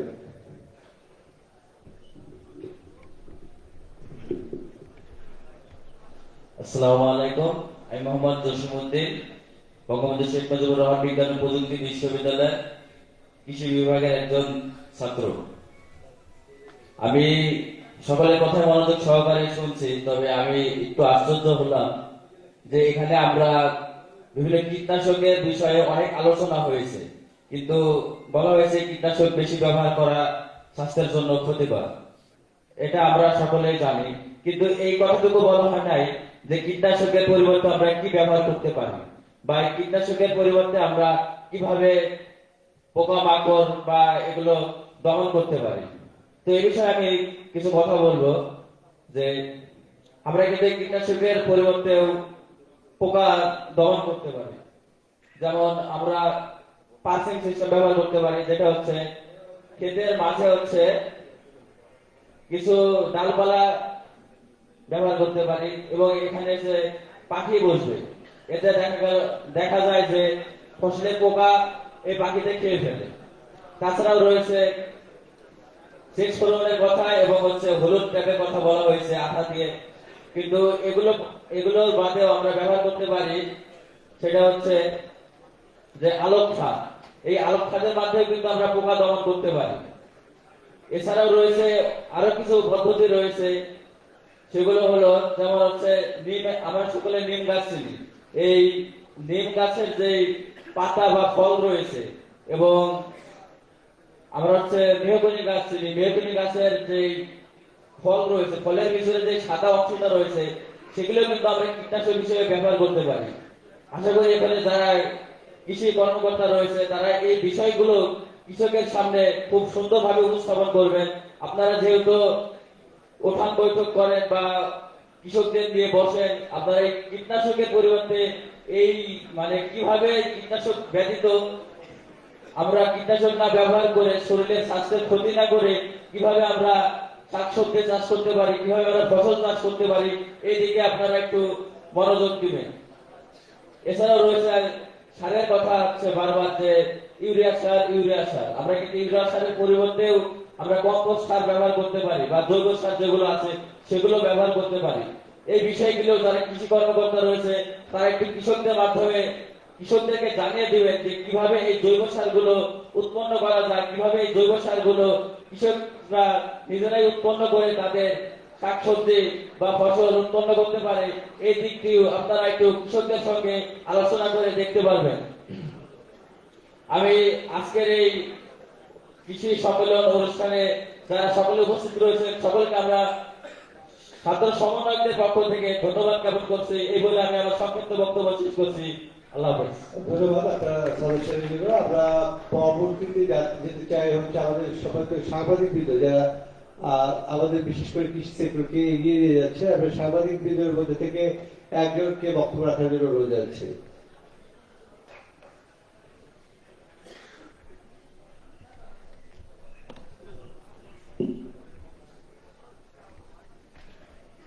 আসলে এখন তো দুপুর, আসলে আলোচনা কেউ শুনতে চাইবে না। আমি শুধুমাত্র জেলা প্রশাসন এই আয়োজন আজকে কৃষি সম্মেলন করেছেন এবং সুন্দর একটি ইয়ে দিয়েছেন গোপালগঞ্জের কৃষি বর্তমান এবং ভবিষ্যৎ। এতে দীর্ঘ আলোচনা হয়েছে, কৃষকদের কথা সবাই শুনেছেন। একেবারে জায়গায় বসে জেলা প্রশাসক সহ যারা সংশ্লিষ্ট যারা রয়েছেন তারা উত্তর দিয়েছেন। আমার মনে হয় কৃষকরা এতে উপকৃত হবে এবং এইসব কৃষকরাই আবার তারা যেন তাদের এলাকায় গিয়ে এই সমস্ত যে সমস্ত আলোচনা হয়েছে এই আলোচনাটি আবার তাদের সঙ্গে করলে আমার মনে হয় অন্যান্য কৃষকরাও উপকৃত হবে। তবে বিশেষ করে কিছু কিছু ক্ষেত্রে আমি একেবারে অল্প কথা বলতে চাই। যেমন গোপালগঞ্জে কিন্তু অনেক জায়গায় কিন্তু খালে পানি নেই, যেখানে সেচ প্রক্রিয়ার বাধাগ্রস্ত হচ্ছে, ভূগর্ভস্থ পানি ব্যবহার করা হচ্ছে। সেই ভূগর্ভস্থ পানি ব্যবহার করতে করতে কিন্তু পানির স্তর নিচে নেমে যাচ্ছে। আমার মনে হয় সেক্ষেত্রে যারা সেচ বিভাগ রয়েছেন তারা এদিকটা নজর দিলে সম্ভবত ভালো হয়। সারের যে কথাটি এসেছে, শুধুমাত্র এই জিপসাম সার, ইউরিয়া সার, আমরা কেন বলি না যে আমরা এই সমস্ত রাসায়নিক সার ব্যবহার করব না, আমরা যেগুলো জৈব সার রয়েছে এই জৈব সারের দিকে আমরা নজর দিব না। আমরা শুধু ব্যবসায়িক দেখছি, আমরা যদি কৃষকের দিকে দেখতে চাই তাহলে অবশ্যই আমাদেরকে যেগুলো সার রয়েছে, যেগুলো জৈব সার, সেই জৈব সার হিসেবে যেগুলো কিভাবে করতে হবে সেটি কৃষক পর্যায়ে যেন চলে যায়। আমি যতদূর জানি যে ভার্মি কম্পোস্ট সার শুধুমাত্র লোক দেখানো কিছু জায়গায় জায়গায় কিছু কিছু লোক করছে, সেগুলো প্রদর্শনীর মতো। এটি প্রদর্শনীর মতো না করে আমি যদি বলি যে এগুলো যাতে কৃষি বিভাগ প্রত্যেকটা কৃষক পর্যায়ে এটি নিয়ে যায়, সেই ব্যবস্থা যদি করে তাহলে জৈব সারের ব্যবস্থাটি হবে বলে আমি ব্যক্তিগতভাবে মনে করি। তো আসলে কথা বেড়ে যাচ্ছে, আমি প্রত্যেকটা যদি বলি আমাদের যেটি নিম্নাঞ্চল কোটালীপাড়া এবং আপনি যদি টুঙ্গিপাড়ার কথা বলি, এই নিম্নাঞ্চলে এক ফসলি জমি 6 মাস বা 8 মাস পানির নিচে থাকে, সেখানে অনেকেই এখন চাষ করে, আপনার ধাপের উপরে চাষ করে। তো আমি যে ভদ্রলোক বক্তব্য রাখলেন, ওনার অসংখ্যবার আমি বক্তব্য নিয়েছি, ওনার ইন্টারভিউ নিয়েছি শক্তি কিন্তু নিয়ে, এবং আজকে না আরো 8-10 বছর আগে যখন উনি কাজ শুরু করছেন তখন থেকে ওনাকে আমরা সামনের দিকে এগিয়ে নিয়ে যাওয়ার জন্য চেষ্টা করেছি, তার চাষবাস দেখানোর চেষ্টা করেছি টেলিভিশনের পর্দায়। তো উনি একটি কথা বলেননি, সেটি হলো যে বছর মানে যখন একেবারে পানি কমে যায় উনি কিন্তু ওই যে সার যেটি কচুরি পানা যেটি পচে যায় ওটি উনি আবার ওনার জমিতে দিয়ে ওইখানে কিন্তু সার হিসেবে ব্যবহার করে উনি কফি বা অন্যান্য ফসল কিন্তু উনি উৎপাদন করে। এই কথাটা উনি বলেননি, আমি একটু বললাম যে কারণ এটি পরবর্তীতে এটি জৈব সার হিসেবে ব্যবহার করা হয়। তো আর আমি কথা বাড়াতে চাই না, হয়তো পয়েন্ট পয়েন্ট ধরে কথা বলতে গেলে অনেক সময় লাগবে। সকলকে ধন্যবাদ আমার কথা শোনার জন্য। ভালো থাকবেন সবাই। ধন্যবাদ, আপনার পরামর্শ দিল এবং একই সাথে আপনার বক্তব্য উপস্থাপন করবেন। আমরা এই পর্যায়ে চলে যেতে চাই।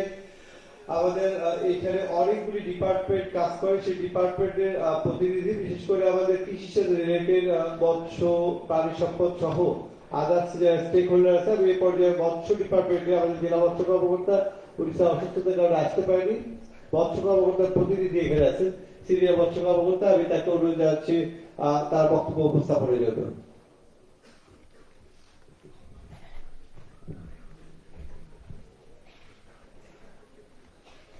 আমি মোহাম্মদ আবুল কালাম আজাদ, জেলা মৎস্য দপ্তরের সিনিয়র সহকারী পরিচালক। তো আমরা মৎস্য বিভাগ মূলত মাছের উৎপাদন বৃদ্ধি, মৎস্য চাষ সম্প্রসারণ তথা মাছ চাষি এবং মৎস্যজীবীদের নিয়ে কাজ করি। তো আমাদের প্রতিটা উপজেলাতে আমাদের একটি করে দপ্তর আছে। এছাড়া আমাদের মাছ চাষিদের যে মাছ চাষের পোনা সরবরাহ করার জন্য আমাদের সদরে মৎস্য উৎপাদন খামারও রয়েছে। তো আমরা মূলত মাছ চাষি এবং মৎস্যজীবীদের তাদের চাহিদা অনুযায়ী আমরা সেবা দিয়ে থাকি। বিশেষত মাছ চাষিদের ক্ষেত্রে আমরা যেটা করি, তাদেরকে আমরা নতুন নতুন প্রযুক্তি তাদের সম্প্রসারণের জন্য তাদেরকে আমরা ডেমনস্ট্রেশনের মাধ্যমে অর্থাৎ প্রদর্শনীর মাধ্যমে আমরা সেটা কিছু প্রদর্শনীর ব্যবস্থা করি এবং তাদেরকে প্রশিক্ষণ দেই, তাদের খামার পরিদর্শন করি। এছাড়াও যারা আমাদের দপ্তরের সেবা নিতে আসেন তাদেরকে আমরা সেবা দিই, পরামর্শ দিই। এছাড়া মৎস্যজীবী যারা নদীতে বা খালে বিলে মাছ ধরে জীবিকা নির্বাহ করে তাদেরকে আমরা রেজিস্ট্রেশনের মাধ্যমে আমাদের সেবার আওতায় আনি। তাদেরকেও বিভিন্ন তাদের রিকোয়ারমেন্ট অনুযায়ী আমরা তাদেরকে পরামর্শ দিই এবং আমরা যে বিষয়টি আজকে এখানে আলোচিত হলো যে নিরাপদ খাদ্য, মাছও আমাদের প্রতিদিনের খাদ্যের তালিকায় একটি গুরুত্বপূর্ণ অংশ। তো নিরাপদ মাছ উৎপাদনের জন্য আমরাও কিন্তু কৃষি বিভাগের মতো আমরা যেটা বলি যে আমাদের মাছ চাষের ক্ষেত্রে আমরা এমন কিছু ব্যবহার করব না যেটি আমাদের মাছকে বা আমাদের খাদ্যকে অনিরাপদ করে তোলে। বিশেষ করে এই বিভিন্ন রকম বাজারে যে সমস্ত মাছ চাষে ব্যবহৃত ঔষধ বিক্রি হয় এবং আমরা মাছ চাষের যে পরিবেশ অর্থাৎ যে পুকুরে আমরা মাছ চাষ করি এখানে যেমন আমরা এমন কিছু ব্যবহার করব না যেটা আমার যেখান থেকে রোগ জীবাণু আমার মাছে ছড়াবে, সেখান থেকে আমাদের শরীরে চলে আসবে। এই সমস্ত বিষয়গুলো আমরা কিন্তু সবসময় আমাদের স্টেক হোল্ডারদের সঙ্গে কথা বলি। এছাড়া আমাদের যারা স্টেক হোল্ডার রয়েছেন মৎস্য খাদ্য বিক্রেতা, খাদ্যজাত গুণগত মানের খাবার আমাদের মাছ চাষিরা পায়, সেগুলো খাদ্য কিন্তু আমরা পরীক্ষা করি এবং পরীক্ষার মাধ্যমে তাদেরকে আমরা আমাদের আইনের আওতায় নিয়ে আসি। এছাড়া হ্যাচারিগুলোকে আমরা রেজিস্ট্রেশনের আওতায় আনছি। এরকম ভাবে আমরা মৎস্য সংক্রান্ত বিভিন্ন সেবা আমরা দিয়ে থাকি। তাই আমি অনুরোধ করব যে যে সমস্ত আমাদের সেবা গ্রহীতা রয়েছেন তারা আমাদের দপ্তরের সঙ্গে সার্বক্ষণিকভাবে যোগাযোগ আচ্ছা, থ্যাংক ইউ। আপনার ডিপার্টমেন্টের কার্যক্রম তুলে ধরার জন্য আপনার সাথে কিন্তু সারের একটা অদ্ভুত রিলেশন আছে এবং একই সাথে আমরা জানতে চাই যে প্রায় বাংলাদেশে 10,000 মেট্রিক টনের মতো আমরা কীটনাশক ব্যবহার করি। এর 2,000 মেট্রিক টন গবেষণায় দেখা গেছে 2,000 মেট্রিক টন এই কীটনাশক কিন্তু আমাদের জলজ প্রাণীর উপর প্রভাব ফেলে, বিশেষ করে মাছের উপর প্রভাব ফেলে। এই বিষয়গুলি নিয়ে যদি একটু বলেন, এটা একটু বলে আমরা আমাদের বক্তব্য শেষ করবো, প্লিজ। আসলে আমাদের মাছে তো আমরা কীটনাশক ব্যবহার করি না, তো এখানে সার ব্যবহারের একটা বিষয় আছে। যেহেতু প্রাকৃতিক খাদ্য, মাছের খাবারের একটি অংশ হলো প্রাকৃতিক খাবার। এই প্রাকৃতিক খাবার আমাদের প্রস্তুত করতে গিয়ে এখানে আমাদের কিন্তু সার ব্যবহার করতে হবে এবং এই সারের মাধ্যমে আমাদের প্রাকৃতিক খাবার তৈরি হয়। আর আসলে যে কীটনাশক আসলে বলবো না, যে সমস্ত অ্যাকুয়া মেডিসিন আমরা ব্যবহার করি, এটা অনেকগুলো মেডিসিনই অননুমোদিত যেগুলো বাজারে চলে আসে। তো এটা আসলে ঔষধ প্রশাসন অধিদপ্তর থেকে এটা সরাসরি কন্ট্রোল করা হয়। আমরা এখন ওইভাবে এটাকে কন্ট্রোল করতে পারি না। তা আমি আজকে এই ফোরামে আমাদের যিনি প্রধান অতিথি জেলা প্রশাসক মহোদয়কে অনুরোধ করবো এই অ্যাকুয়া মেডিসিনের নিয়ন্ত্রণটা যেন আমরা করতে পারি বা এই বিষয়ে একটি সাজেশন পাঠানোর জন্য। ধন্যবাদ। ধন্যবাদ। আমাদের সিনিয়র মৎস্য কর্মকর্তা থেকে আমি এই পর্যায়ে অনুরোধ জানাচ্ছি আমাদের জেলা প্রাণী সম্পদ কর্মকর্তা থেকে তার ডিপার্টমেন্টের সাথে ডিপার্টমেন্টের বক্তব্য উপস্থাপনের জন্য। আজকের এই কৃষি সেমিনারে আমাদের মাঝে আজকের এই অনুষ্ঠানের প্রধান অতিথি, বিশেষ অতিথিবৃন্দ, সামনে উপস্থিত বিভিন্ন দপ্তরের বিভাগীয় প্রধানবৃন্দ এবং আমার কৃষক ভাইরা এবং সাংবাদিকবৃন্দ, সবাইকে আমার প্রাণী সম্পদ দপ্তরের থেকে আমি শুভেচ্ছা জানাচ্ছি। আসলে আজকের এই সেমিনারটা খুবই গুরুত্বপূর্ণ এবং আমরা খামারিদের বিভিন্ন সমস্যা নিয়ে শুনলাম। আমি আমার প্রাণী সম্পদ সম্বন্ধে যে একটু বলতে চাই, সেটা হল যে এখানে সারের প্রসঙ্গ আসছে, বারবার করে জৈব সারের প্রসঙ্গ আসছে। আমাদের প্রাণী সম্পদের যে গোবর সার, এই গোবর সারটা ব্যবহার করার জন্য আমরা বারবার বিভিন্ন খামারিদেরকে, কৃষকদেরকে উদ্বুদ্ধ করার চেষ্টা করছি। বায়োগ্যাসের মাধ্যমে আমরা গোবর থেকে বায়োগ্যাস তৈরি করছি। বায়োগ্যাস তৈরি করার পরে যে গোবরটা রয়ে যাচ্ছে, এটা সার হিসেবে যাতে ব্যবহার হয়। আমাদের খামারিরা বিভিন্ন খামারে আমরা দেখতেছি যে এই গোবর সারটা জমা হয়ে আছে, এটা ব্যবহার অনুপযোগী হয়ে যাচ্ছে। তার ফলে এই যে যাতে খামারিরা ব্যবহার করতে পারে, কৃষক ভাইরা ব্যবহার করতে পারে, এই জন্য আমি কৃষি সম্প্রসারণ অধিদপ্তরকে অনুরোধ জানাচ্ছি যে আমাদের যারা ডেইরি খামারি আছে তাদের গোবরটা কিভাবে সৎ ব্যবহার করা যায়। আর খাদ্য নিরাপত্তা নিয়ে কথা আসছে, আমরা আসলে আজকে প্রাণী সম্পদে অনেক আগায় গেছি। আমাদের বাপ-দাদারা দেখা গেছে যে একটা গরু থেকে 2 কেজি 3 কেজি করে দুধ পাইত, কিন্তু এখন একটা গাভী সেখানে 30 লিটার 40 লিটার করে দুধ দিচ্ছে, যেটা আপনাদের মাধ্যমে আজকে প্রাণী সম্পদ এত দূর আগায় দিচ্ছে। আজকে হাটে বাজারে গ্রামে সব জায়গায় মুরগির মাংসের কোনো অভাব নেই, কিন্তু আমরা চাই যে এই মাংসটা যাতে নিরাপদ থাকে। আমাদের খামারি ভাইরা এটা যারা লালন পালন করতেছে তারা যাতে নিরাপদে এই মাংসটা তৈরি করে, এইভাবে আমরা উদ্বুদ্ধ করতেছি এবং বাজারেও যাতে এটি বিক্রি যে সময় হচ্ছে এটাও যাতে নিরাপদ থাকে, এই দিকটাও আমরাও দেখবো। সবাই মিলে আমরা চাই যে এই দেশটা যাতে সুন্দর থাকে, আমরা যাতে সুন্দর জিনিস খেয়ে আমরা যাতে সুস্থ শরীরে বসবাস করতে পারি। শুধু আমরা যে প্রোডাকশন করতেছি এই প্রোডাকশনের ভিতরে না থেকে এটা যাতে মার্কেটিং পর্যন্ত যাতে নিরাপদ থাকে, এই দিকটাও যাতে আমরা সবসময় খেয়াল রাখি।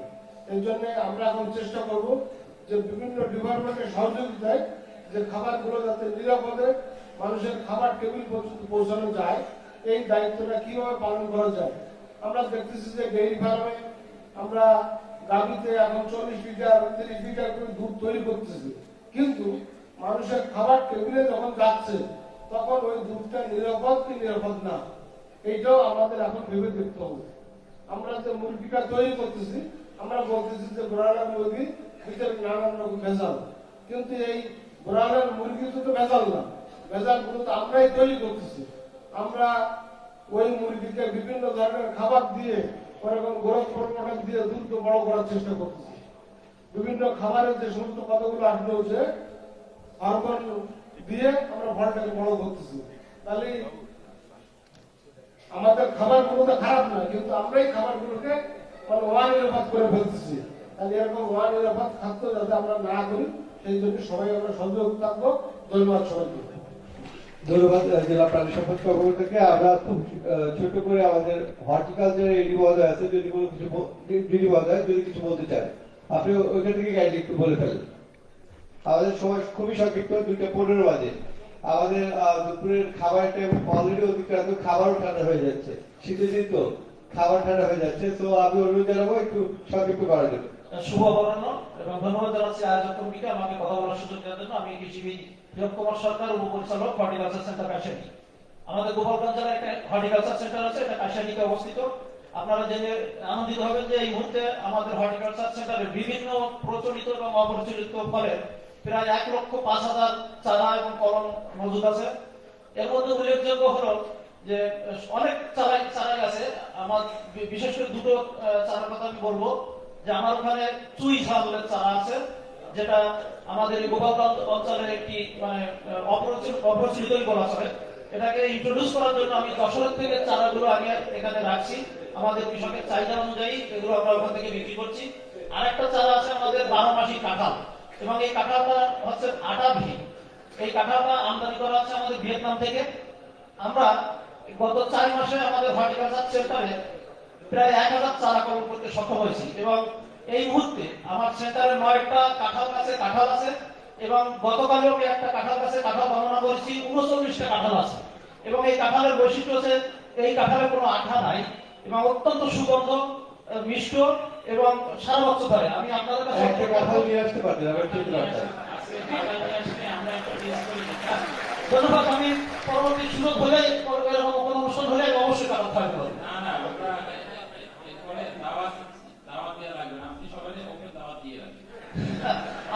আমি গতকালও আমাদের ওখানে যারা কৃষকরা প্রশিক্ষণে যায়, ওই মুহূর্তে যদি আমার কাঁঠাল পাকা থাকে আমি কৃষকদের খাওয়াই, এবং তারা প্রত্যেকেই আমার ওখানে কাঁঠাল নিয়ে যায়।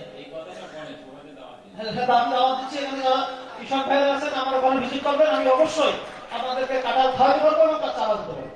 ধন্যবাদ সবাই। ধন্যবাদ দিদি মহোদয়কে। আমরা এই পর্যায়ে অনুরোধ জানাচ্ছি আমাদের একজন উপজেলা কৃষি অফিসার আপনাদের পক্ষ থেকে একজন বক্তব্য রাখার জন্য। উপজেলা কৃষি অফিসার।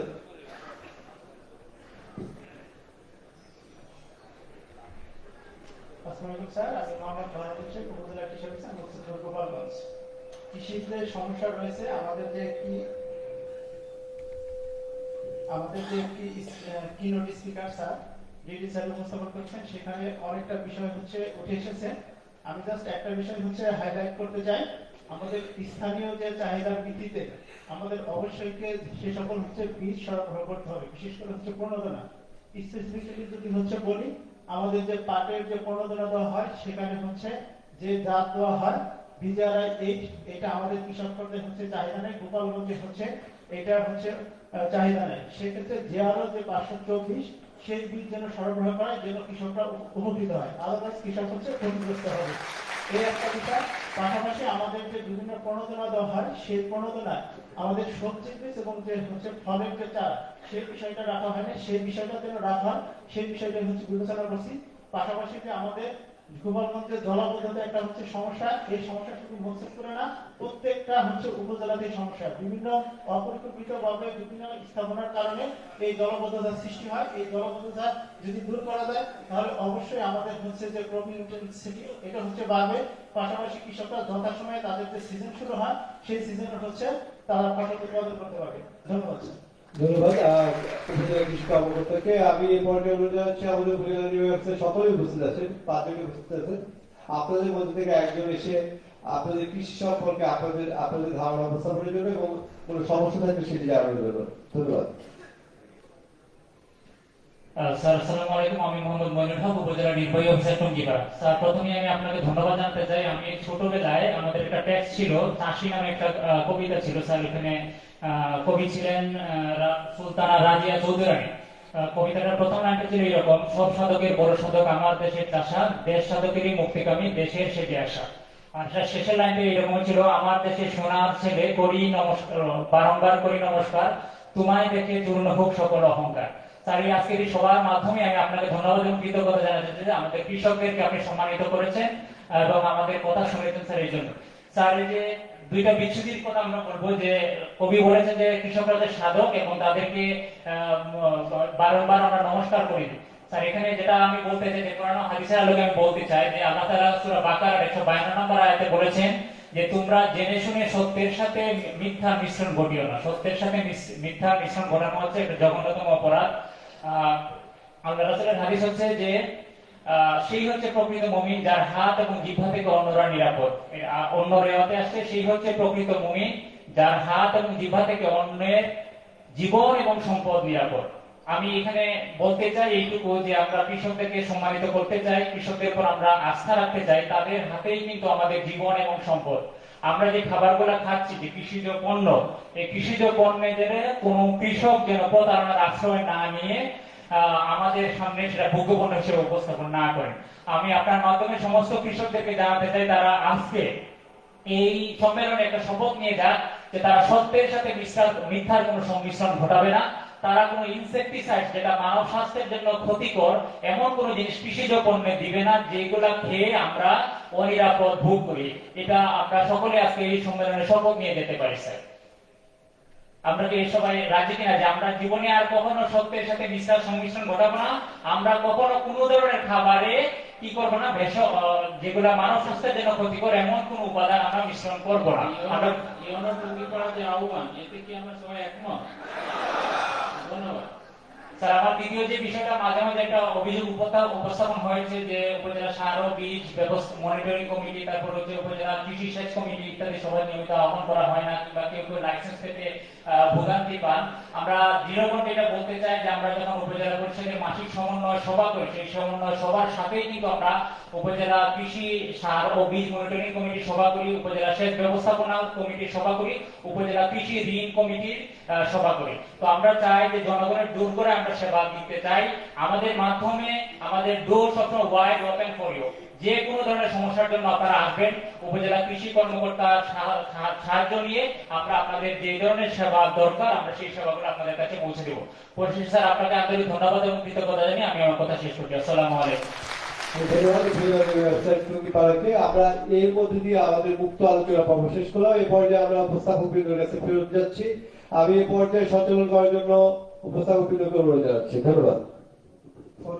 হলুদ ফসল নিজ হাতে চলুক জীবন সমৃদ্ধির পথে, বীজ সার সেচ যত্ন এই চারে মেলে রত্ন। সম্মানিত সুধীবৃন্দ, এই পর্যায়ে সম্মানিত বিশেষ অতিথিবৃন্দের বক্তব্য।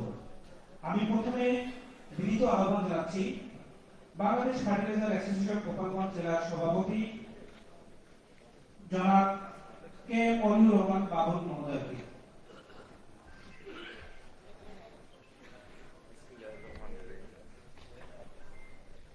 আজকের সবার প্রধান অতিথি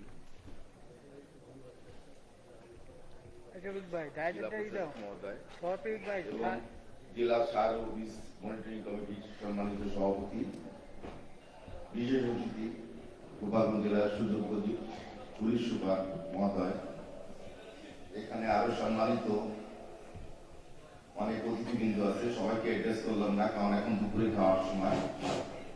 আর সামনে যাদের নিয়ে এই সমাবেশ সেই সম্মানিত আমার কৃষক ভাইরা, অনেক কথা বলার ছিল কিন্তু আমার সময় মতো নিজের থেকে আমি ধরে নিয়েছি 5 মিনিট। তৎকালীন পূর্ব পাকিস্তানে প্রথমে একটা ফার্টিলাইজার ফ্যাক্টরি ছিল এনজিএল এর। এই একটা ফার্টিলাইজার ফ্যাক্টরি নিয়েই আমাদের সূচনা। তখন ওই ফার্টিলাইজার ফ্যাক্টরি প্রোডাকশন ছিল 120 টন 30 টন। এরপরে বাংলাদেশের সরকার কেবিসির আন্ডারে ছিল ফার্টিলাইজার ফ্যাক্টরি। এরপরে বাংলাদেশ হওয়ার পরে বিসিআইসির আন্ডারে 6টা সার ফ্যাক্টরি। এখন আমাদের প্রোডাকশন প্রতিটি সার ফ্যাক্টরিতে 1900 টন 1800 টন 1700 টন। তারপরও কিন্তু আমাদের সারের সংকট। আর যখন একটা সার ফ্যাক্টরি ছিল কেবিসির আন্ডারে 120 টন, তখন কিন্তু আমাদের সারের সংকট ছিল না, মানে সার এখানে এত লাগতো না। আমরা আরো এই সার এই প্রোডাকশন আরো বাইরে বিদেশে আমরা রপ্তানি করতাম। আর এখন আমাদের সংকট নেই কিন্তু আমাদের সারের চাহিদা বেড়ে গেছে। কি জন্য? কারণ আমাদের ফলন কৃষকরা সারটা ব্যবহার করার জন্য আগে করতো না, এখন করে। এই বছর আমাদের ইউরিয়া 26 লক্ষ মেট্রিক টন, সারা দেশে চাহিদা 26 লক্ষ মেট্রিক টন, সেখানে 16 লক্ষ মেট্রিক টন বিসিআইসি প্রোডাকশন দিতে পারতেছে। 10 লক্ষ মেট্রিক টন আমার বাইরে থেকে আমদানি করা লাগে। আমাদের ড্যাবে একটা ফ্যাক্টরি আছে, 15 লক্ষ মেট্রিক টন আমাদের বর্ষের চাহিদা। এই দেশে 1 লক্ষ মেট্রিক টন আমরা প্রোডাকশন দেয়, 14 লক্ষ মেট্রিক টন বিএডিসি আর বাংলাদেশ ফার্টিলাইজার ইনস্টিটিউট, আমি যার পক্ষ থেকে দাঁড়িয়েছি, আমরা আমদানি করি। আমদানি করে ভর্তুকির আওতায় এটি কৃষকদের মাঝে বিতরণ করি। টিএসপিও তাই, এমওপিও তাই। এমওপি তো আমাদের কোনো ফ্যাক্টরি নেই, এমওপিটা 100% আমাদের আমদানি করতে হয়। আজকে এখানে জৈব সারের কথা উঠছে, যদি জৈব সার ব্যবহার করে কৃষকরা জৈব সারের দিকে ধাবিত হয়, তাহলে রাসায়নিক সার আমাদের এত আমদানি করা লাগে না। এই জন্য কৃষি ডিপার্টমেন্টের কাছে আমার অনুরোধ যে আপনারা জৈব সারের প্রতি, জৈব সার যাতে কৃষকরা বেশি ব্যবহার করতে পারে সেই ব্যাপারে আপনারা এনাদের শিক্ষা দিবেন, সেই ব্যাপারে ওনাদের সহযোগিতা করবেন। আর বাংলাদেশ ফার্টিলাইজার অ্যাসোসিয়েশন 1994 সালে ওয়ার্ল্ড ব্যাংকের পরামর্শ অনুযায়ী আইএফবিসির মেম্বারশিপ নিয়ে, আইএফবিসি 132টা দেশে, 132টা দেশের নিয়ে হলো আইএফবিসি, এটা হেড অফিসটা আমেরিকা। ওয়ার্ল্ড ব্যাংকের পরামর্শ নিয়ে বাংলাদেশ ফার্টিলাইজার অ্যাসোসিয়েশন গঠিত হয়। আমাদের ফাউন্ডার চেয়ারম্যান ছিলেন আব্দুল সামাদ সাহেব, উনি একজন সিএসপি। উনি 71 সালে যুদ্ধকালীন সময়ে প্রতিরক্ষা সচিব ছিলেন। ওনার হাত দিয়ে কিন্তু এই বাংলাদেশ ফার্টিলাইজার অ্যাসোসিয়েশন গঠিত।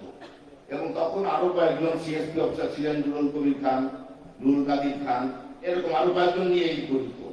সেইখান থেকেই পথ চলা এবং বাংলাদেশ ফার্টিলাইজার অ্যাসোসিয়েশন সেইখান থেকেই কৃষকদের সেবা দিয়ে যাচ্ছে। বাংলাদেশ ফার্টিলাইজার অ্যাসোসিয়েশন শুধু সার আমদানি করে না, এটা মাঠ পর্যায়ে, এই মাঠ পর্যায়ে ডিলারদের মাধ্যমেও, এই ডিলারটাও কিন্তু বাংলাদেশ ফার্টিলাইজার অ্যাসোসিয়েশনের মেম্বার, আমদানিকারকও ফার্টিলাইজার অ্যাসোসিয়েশনের মেম্বার, যারা পরিবহন করতেছে তারাও ফার্টিলাইজার অ্যাসোসিয়েশনের মেম্বার, যারা উৎপাদন করতেছে তারাও ফার্টিলাইজার অ্যাসোসিয়েশনের মেম্বার। আমরা কৃষি ডিপার্টমেন্টের পাশাপাশি সম্পূর্ণভাবে বাংলাদেশ ফার্টিলাইজার অ্যাসোসিয়েশন কৃষকদের সেবা দিতে যাচ্ছে, দেশকে সেবা দিতে যাচ্ছে। কিন্তু আজকে আমার এই সবাই আমার একটা দুঃখ যে আমাদের এখানে 71 জন সার ডিলার আছে, এরা কেউ কারো, বারবার সভাপতি মহোদয় যখন বললো যে কারো কোনো অসুবিধা আছে কিনা, কেউ কোনো কথা বললো না। অথচ আমি এদের ফোনের জন্য রাত্রে ঘুমাইতেও পারি না। আজকে এখানে কেউ কোনো কথা বললো না, কিন্তু এদের আজকে এই প্রবলেম, কালকে এই প্রবলেম, খুলনা সারাতে গেছি নোয়াপাড়া এই সমস্যা, ওই ফরিদপুর সারাতে গেছি এই সমস্যা, এইখানে এই সমস্যা। এদের প্রবলেমের জন্য আমি ঘুমাইতে পারি। ওই আজকে তো কোনো কথা বললেন না, এরপরের থেকে আমাকে আর কেউ কোনো সমস্যা নিয়ে ফোন করবেন না। আমি চাচ্ছিলাম যে আজকে জেলা প্রশাসন মহোদয় এবং যারা আছেন তারা সবাই শুনুক এবং সমস্যার সমাধান করুক। বিএডিসি বীজ ডিলাররা এখানে কিছু কথা বলছে, যাও সেই লাইনে আমি যাবো না, কারণ অনেক সময় দরকার। এর জবাবগুলো আমি দিতে পারতাম, এর উত্তর দিতে পারতাম। নীতিমালা নিয়ে এখানে নির্বাচন সাহেব কিছু কথা বলছে। নীতিমালা এইভাবে নীতিমালা চেঞ্জ হয় না, কারণ সারের একটা নীতিমালা আছে যেটা আমাদের জাতীয় পর্যায়ে কৃষি মন্ত্রণালয়, শিল্প মন্ত্রণালয় এই নীতিমালাটা হয়েছে। এই নীতিমালা পরিবর্তন করতে হলে আবার জাতীয় কমিটির মিটিং থেকে নীতিমালা পরিবর্তন করতে হবে। আমরা হয়তো দাবি তুলতে পারি। আমি বিএফের গোপালগঞ্জ জেলার সভাপতি, কিন্তু আমার আরেকটা পোস্ট আছে, সেটা হলো আমি বিএফের সেন্ট্রাল কমিটির ভাইস চেয়ারম্যান। কিন্তু সেই ভাইস চেয়ারম্যান হিসেবে আমি এখানে আসিনি, আমি আসছি গোপালগঞ্জ জেলার সভাপতি হিসেবে। কারণ ভাইস চেয়ারম্যান হিসেবে যদি আমার আসতে হয়, তাহলে আমার ডিলারদের সাথে আমার সম্পর্ক একটু দূরে চলে যায়, কারণ ভাইস চেয়ারম্যান হিসেবে আমি সরকারের,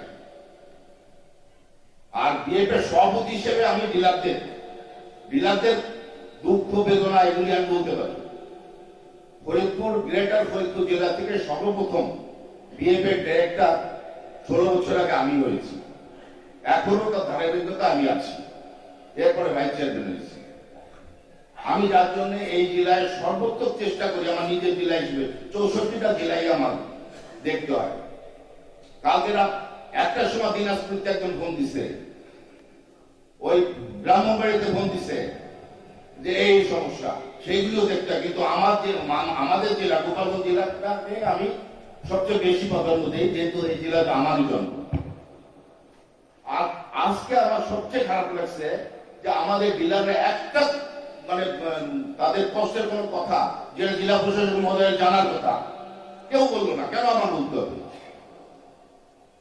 ঠিক আছে, এরপরে আর কেউ কখনো আমার এই ফার্টিলাইজার নিয়ে কোনো সুবিধা অসুবিধা হলে আপনারা কেউ আমার ফোন দিলেন না। এখন দুপুরে খাওয়ার টাইম, আমি আর কিছু বললাম না, কেউ মনে কষ্ট নিয়েন না। তবে আমার একটা অনুরোধ ফার্টিলাইজার ডিলারদের কাছে, আমরা গভর্নমেন্ট বছরে 60,000 কোটি টাকা ভর্তুকি দেয় এই কৃষকের জন্য, ফলনের জন্য। আমি এখন সভাপতি হিসেবে না, আমি বিএফ এর ভাইস চেয়ারম্যান হিসেবে বলতেছি, কোন ডিলার যদি কোন কৃষকের কাছে সরকারি নির্ধারিত মূল্যের থেকে 1 টাকা বেশি দামে সার বিক্রি করে আর ওই কৃষক যদি কমপ্লেন করে, তাহলে ওই ডিলারের ডিলারশিপ বাতিল করতে পারি না পারি, আমি তার মেম্বারশিপ বাতিল করে দেবো। মেম্বারশিপ বাতিল করে দেবো। আমি যদি মেম্বারশিপ, যেহেতু আমি সেন্ট্রালে ভাইস চেয়ারম্যান, ওটা আমার দিয়ে যায় ঢাকায়, মেম্বারশিপ বাতিল করে তারপরের মাসের থেকে সে কিন্তু বরাদ্দ পাবে না। আমার কোন কৃষক ভাই বলতে না পারে যে ওই ডিলার আমার কাছে 1 টাকা বেশি রাখছে। আপনাদের ব্যবসা হয় না আমি জানি, এখন আপনাদের কথা আমি বলতেছিলাম, বলবো না, কারণ 95 আপনাকে ডিলারদের 100 টাকা কমিশন, এখন 100 টাকা কমিশন। আপনাদের কোনো ব্যবসা হয় না। আপনাদের নিয়ে বারবার মিনিস্ট্রিতে, জাতীয় কমিটিতে আমরা কথা বলেছি, কিন্তু এই যদি সারের দাম বাড়াই দেয় তাহলে কৃষকের উপর পড়ে। আর যদি সারের দাম না বাড়ায়, আপনাকে 50 টাকা কমিশনও বাড়ানো হয়, তাহলে বছরে 1200 কোটি টাকা সরকারের আরো ভর্তুকি বেশি দেওয়া লাগে। সেই জন্য 1200 কোটি টাকা। সেই জন্য আমরা এইটার মধ্যে তবু আলোচনা চলতেছে, হয়তো কমিশন বাড়বে। আমি চাচ্ছিলাম যে আজকে ডিলাররা এই কমিশনের ব্যাপারটা উঠাবে, বিভিন্ন সমস্যার কথা উঠাবে, কেউ কোনো কথা বলবে না, সব চুপ, মনে হয় বোবা। ঠিক আছে, আপনাদের নিয়ে আপনারা থাকেন, আমার আর এগুলি দরকার নেই। আমি আর কেউ আমার কথায় কষ্ট পেন না। আমি সবাইকে ধন্যবাদ জানাই। আমার বক্তব্য শেষ করছি। আল্লাহ হাফেজ। ধন্যবাদ সভাপতি পিএফ মহোদয়কে। অনুষ্ঠানের এ পর্যায়ে আমি জনাব সুজিত কুমার পাল, উপপরিচালক স্থানীয় সরকার গোপালগঞ্জ মহোদয়কে বিনীত অনুরোধ করছি বক্তব্য উপস্থাপনের জন্য।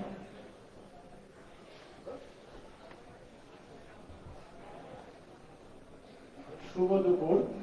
আমরা সকালে শুরু করেছিলাম, এখন দুপুর গড়িয়ে প্রায় সকাল গড়িয়ে দুপুর হয়ে গিয়েছে, তাই আমি আমার বক্তব্য বেশি বড় করবো না। আমি সম্প্রতি এই জেলার উপপরিচালক স্থানীয় সরকার হিসেবে যোগদান করেছি। আমি যেদিন যোগদান করেছি সেই দিনই আমি আমার সম্মানিত জেলা প্রশাসক স্যারকে দেখেছি যে এই প্রোগ্রামটি অর্গানাইজ করার জন্য উনি অনেক কাজ করছিলেন।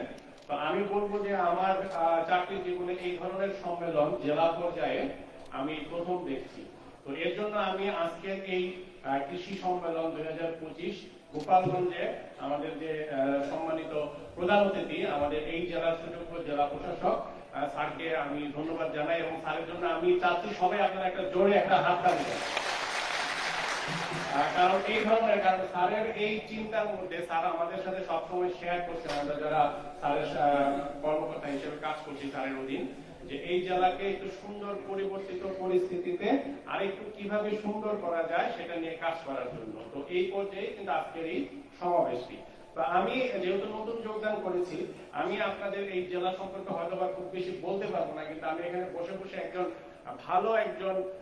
শ্রোতা হিসেবে খুব ভালো করে নোট ডাউন করছিলাম, এবং এখানে আমি যে জিনিসগুলো দেখেছি যে প্রধানত যে বিষয়টা, যে খাদ্য উৎপাদনের যে বিষয়টি, আমাদের কৃষি সম্প্রসারণের উপপরিচালক মহোদয় যে তথ্যটি দিয়েছেন যে 2018-19 বা 20-21 সালের দিকে এই জেলার খাদ্য উৎপাদনের মোট পরিমাণ ছিল প্রায় 4,70,000 মেট্রিক টন। সেটা কিন্তু গত বছর কমে 2 থেকে 3,000 মেট্রিক টন কমে গিয়েছে। তো এটার কারণটা আমরা হয়তো নিজেরাই বিবেচনা করে নিব, কিন্তু এখানে যারা কৃষক এবং যারা এখানে উপস্থিত আছেন তাদের কাছে আমাদের আহ্বান যে আজকের এই কৃষি সমাবেশের মাধ্যমে আমরা সবাই প্রতিজ্ঞাবদ্ধ হতে পারি যে আমরা আমাদের কৃষি উৎপাদনকে বাড়িয়ে সর্বোচ্চ পর্যায়ে নিয়ে যেতে পারি কিনা। আজকে আমাদের যে আমরা এখানে বসেছি আমাদের সমস্যাগুলো সমাধান করার একটা উদ্যোগ নেওয়ার জন্য। তো এই যে সমস্যা, সেই সমস্যাগুলো সমাধান করার আমাদের পর্যায় থেকে বিশেষ করে আমার পর্যায় থেকে, আমাদের জেলা প্রশাসক স্যারের পর্যায় থেকে, এখানে যারা কর্মকর্তা রয়েছেন, আপনারা এখানে যারা এটার উপকারভোগী, আমরা যেটা বলবো যারা কৃষক, আজকের এই সবার মূল উপকারভোগী হচ্ছে কৃষকরা।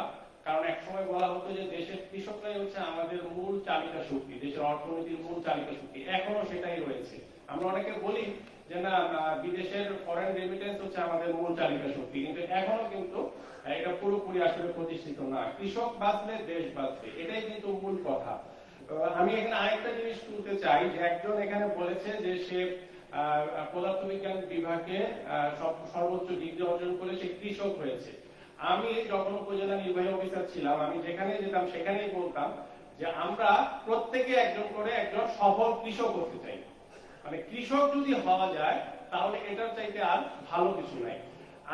আমার সুযোগ হয়েছিল বিদেশে চাকরি করার। আমি বিদেশে চাকরি করতে গিয়ে সেখানে আমি দেখেছি যে বিদেশে কিন্তু সর্বোচ্চ সম্মান পায় একজন কৃষকরা।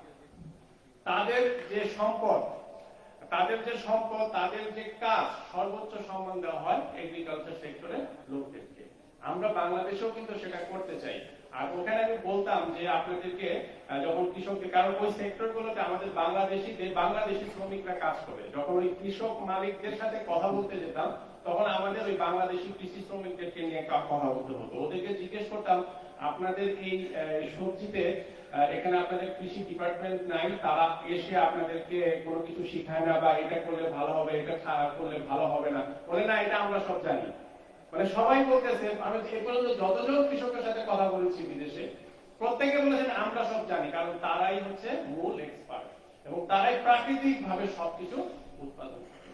প্রাকৃতিক ভাবে তারা সেই মানে বংশ পরম্পরায় সেটা শিখে আসছে। তো এইভাবে তারা করছে। কিন্তু আমাদের দেশে দেখেন, আমরা আমাদের কৃষি উৎপাদনকে বাড়ানোর জন্য সরকারের পক্ষ থেকে কিন্তু সর্বোচ্চ চেষ্টা করা হচ্ছে। এতগুলো ডিপার্টমেন্ট, সরকারের দপ্তর এই কৃষি উৎপাদনকে বাড়ানোর জন্য এবং দেশের যে মূল চালিকা শক্তি কৃষি, এটাকে ধরে রাখার জন্য কিন্তু কাজ করছে। সুতরাং আপনাদের এখানে যারা কৃষক এবং কৃষি কাজের সাথে যারা জড়িত রয়েছেন, তারা কখনোই নিজেদেরকে একা মনে করবেন না। আপনারা মনে করবেন, ধরে নেবেন, সবসময় মনে করবেন না, সবসময় ধরে নেবেন যে আপনাদের পাশে আপনাদের সরকারি কর্মকর্তারা, সংশ্লিষ্ট দপ্তরের কর্মকর্তারা রয়েছে। কিন্তু ম্যান টু ম্যান অনেক সময় ভেরি করে, মানে এটা পরিবর্তন হয় যে এক একজন এক এক ভাবে সেবাটা দেয়। যদি আপনারা সেবা গ্রহণের ক্ষেত্রে সরকারি কোন দপ্তরে যদি দেখেন যে আপনি সঠিকভাবে সেবাটা পাচ্ছেন না, তাহলে আমাদের কাছে অবশ্যই জানাবেন। এখানে আমাদের জেলা প্রশাসক স্যার আছে, আমাদের উপপরিচালক, স্থানীয় সরকার মানে উপপরিচালক কৃষি সম্প্রসারণ অধিদপ্তর আছেন এবং সংশ্লিষ্ট ডিপার্টমেন্টের যারা প্রধান রয়েছেন তাদের কাছে আপনারা জানাবেন। আর এখন তো আমাদের আরেকটা বিষয় তৈরি হয়েছে যে আমরা বলি যে সামাজিক যোগাযোগ মাধ্যম। আপনি যদি আমাদের কাছে রিচ না করতে পারেন, সামাজিক যোগাযোগ মাধ্যমে ছোট্ট করে একটা মেসেজ যদি আমাদেরকে দিয়ে দেন, আমরা অবশ্যই সেখানে কিন্তু আপনাদেরকে রেসপন্স করব। তো আমি ধন্যবাদ জানাচ্ছি আরো একবার যে আজকে এই সুন্দর একটা আয়োজনের জন্য। এবং আবার বলতে চাই যে কৃষকদের জন্য আমাদের টুঙ্গিপাড়া সুন্দর একটা কথা বলেছে। ওর কথার সাথে আমি আরেকটা জিনিস অ্যাড করতে চাই, যোগ করতে চাচ্ছি, সেটা হচ্ছে যে আপনি কৃষি পণ্যের মধ্যে আপনার উৎপাদিত, একজন কৃষক আপনার উৎপাদিত কৃষি পণ্যের মধ্যে আপনি ভেজাল মিশ্রিত করে যে খাবার, যে কৃষি পণ্যটা উৎপাদন করছেন, সেটা কিন্তু আপনিও খাচ্ছেন, আপনার পরিবারকেও খাওয়াচ্ছেন। সুতরাং আপনি কোনো বিষ জাতীয় পণ্য, বিষ জাতীয় পদার্থ সেই কৃষি পণ্যের মধ্যে মিশাবেন না। আপনি ধরে নেবেন এটা কিন্তু আপনার সন্তানও খাচ্ছে। আমি এই কারণে সবসময় বাংলাদেশের কোনো ফ্রুটস আমি খেতে গেলে ছোটবেলা থেকেই আমি মনে পড়ে, কারণ আমার পড়াশোনার বিষয়টা ছিল রসায়ন বিজ্ঞান, তো এই ইনসেক্টিসাইড বা কীটনাশক যেটা আমরা বলি, এটার উপরে আমার কিছু পড়াশোনা আছে। তো আমি ওই খালি দেখি যে বেশ কিছু গবেষণার ফলাফলে রিপোর্ট করেছিলাম যে স্প্রে করে, যে ভেজিটেবলের গায়ে যে বিভিন্ন ধরনের আমরা কীটনাশক স্প্রে করি, এই স্প্রে করে কতটুকু এটার ভিতরে প্রবেশ করেছে। তো আমি এই ফ্রুটস গুলো খেতে গেলে, ফ্রুটস বা সবজি খেতে গেলে আমার মনে পড়ে এটার ভিতরে কতটুকু আছে। এই জন্য আমি আমার বাসায় একেবারে সর্বসিদ্ধ যে কোনো ফলে আমরা আপেল খাওয়ার সময় আমরা উপরের ইয়াটা খেয়ে ফেলি, কিন্তু আমার বাসায় একবারে ডিক্লেয়ার যে এটা উপরের প্রোডাক্টটা ছুলে তারপরে আমি খাবো, কারণ কমপক্ষে কিছুটা হলেও এটাতে কমবে। তো আমি চাই এই ধরনের ভেজাল মিশ্রিত আপনারা কৃষি পণ্য উৎপাদন করবেন না। আমরা এখানে প্রতিজ্ঞাবদ্ধ হয়েছি ইতিমধ্যে এবং এটাকে এখানে আমরা হয়তো 700 জন মানুষ আছি, একটা কথা এসেছে যে 700 জন মানুষের দায়িত্ব হচ্ছে আমাদের এই জেলার যে 12 লক্ষ মানুষ আছে তাদের মধ্যে আজকের এই মেসেজগুলো পৌঁছে দেওয়া। ধন্যবাদ সবাইকে।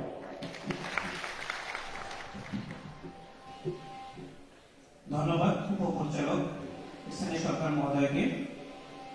বাংলার মাটি পবিত্র অতি, কৃষকের পরশে আমরা বাঁচি।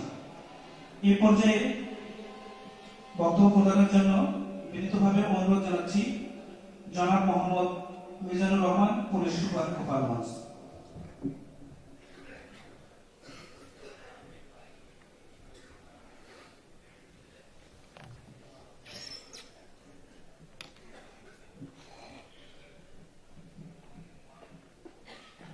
গোপালগঞ্জের কৃষি বর্তমান ভবিষ্যৎ সংক্রান্ত মত বিনিময় সভায় আমার দল উপস্থিত আছেন গোপালগঞ্জ জেলার সুযোগ্য জেলা প্রশাসক, অভিজ্ঞ জেলা ম্যাজিস্ট্রেট সহ মঞ্চ বৈশ্য সকলকে এবং আমার সামনে বৈশ্য সরকারি বেসরকারি প্রতিষ্ঠান কর্মকর্তাদেরকে সম্মান করছি। একই সাথে আমার সামনে যারা আছেন যাদের জন্য একটা আয়োজন, যাদের অক্লান্ত পরিশ্রম শ্রমের বিনিময়ে আমাদের খাবার জোটে সেই কৃষক শ্রেণী ভাই বোনেরা এবং প্রিন্ট ও ইলেকট্রনিক মিডিয়ার সাংবাদিক সবাইকে আসসালামু আলাইকুম। প্রায় আয় হলো 3.5 ঘন্টা আমি মন্ত্রের মধ্যে আপনাদের বক্তব্য সাধারণত বক্তব্য হয় আমরা যারা হাই টেবিলে বসি আমরা বলে তুলে যাই, আপনারা শ্রোতা থাকেন শুনে চলে যান, কিন্তু আজকের বক্তব্য এতটা মানে কি বল প্রাণবন্ত যে এই বক্তব্য বলেছে আপনার প্রত্যেকে তার বক্তব্য অনেকেই তার বক্তব্য বলেছেন, যেটা তার সমস্যা ছিল সেগুলো শোনার পরে টেবিল থেকে যে সেক্টরের লোক আছেন তারা সেই সমস্যার তৎক্ষণাৎ সমাধান দেওয়ার চেষ্টা করেছেন। কিছু সমাধান দিতে পারে না, সেগুলো কর্মকর্তাকে অ্যাসাইন করে দেওয়া হয়েছে, তারা নির্দিষ্ট সময়ের মধ্যে তাদের সমস্যাগুলো সমাধান করে দিবে। আবার বাড়ি গ্রামে আমিও এই কৃষক পরিবারের সন্তান, এই কৃষক পরিবারের সন্তান হলেও যে আমার পরিবারের যে সমস্যাগুলো সেগুলোই শুধু জানি যে বাজার ভাবছে বা বাজার কিনতেছে শাকসবজি ভাবছে, কিন্তু কৃষক কৃষি সংক্রান্ত এত ডিপার্টমেন্ট এবং এত সমস্যা জড়িত আছে এটা আমার আমাদের জানা ছিল না, যেটা আপনাদের সাথে আজকে আলোচনা সভা বসে জানতে পেরেছি। এখন যেহেতু গোপালগঞ্জের বিষয়, গোপালগঞ্জে আমি 3.5 মাস হয়েছে এখানে যোগদান করেছি। গোপালগঞ্জে 3.5 মাসে আমি ঘুরেছি প্রায় সব উপজেলাতে ঘোরা হয়েছে বিভিন্ন জায়গায়।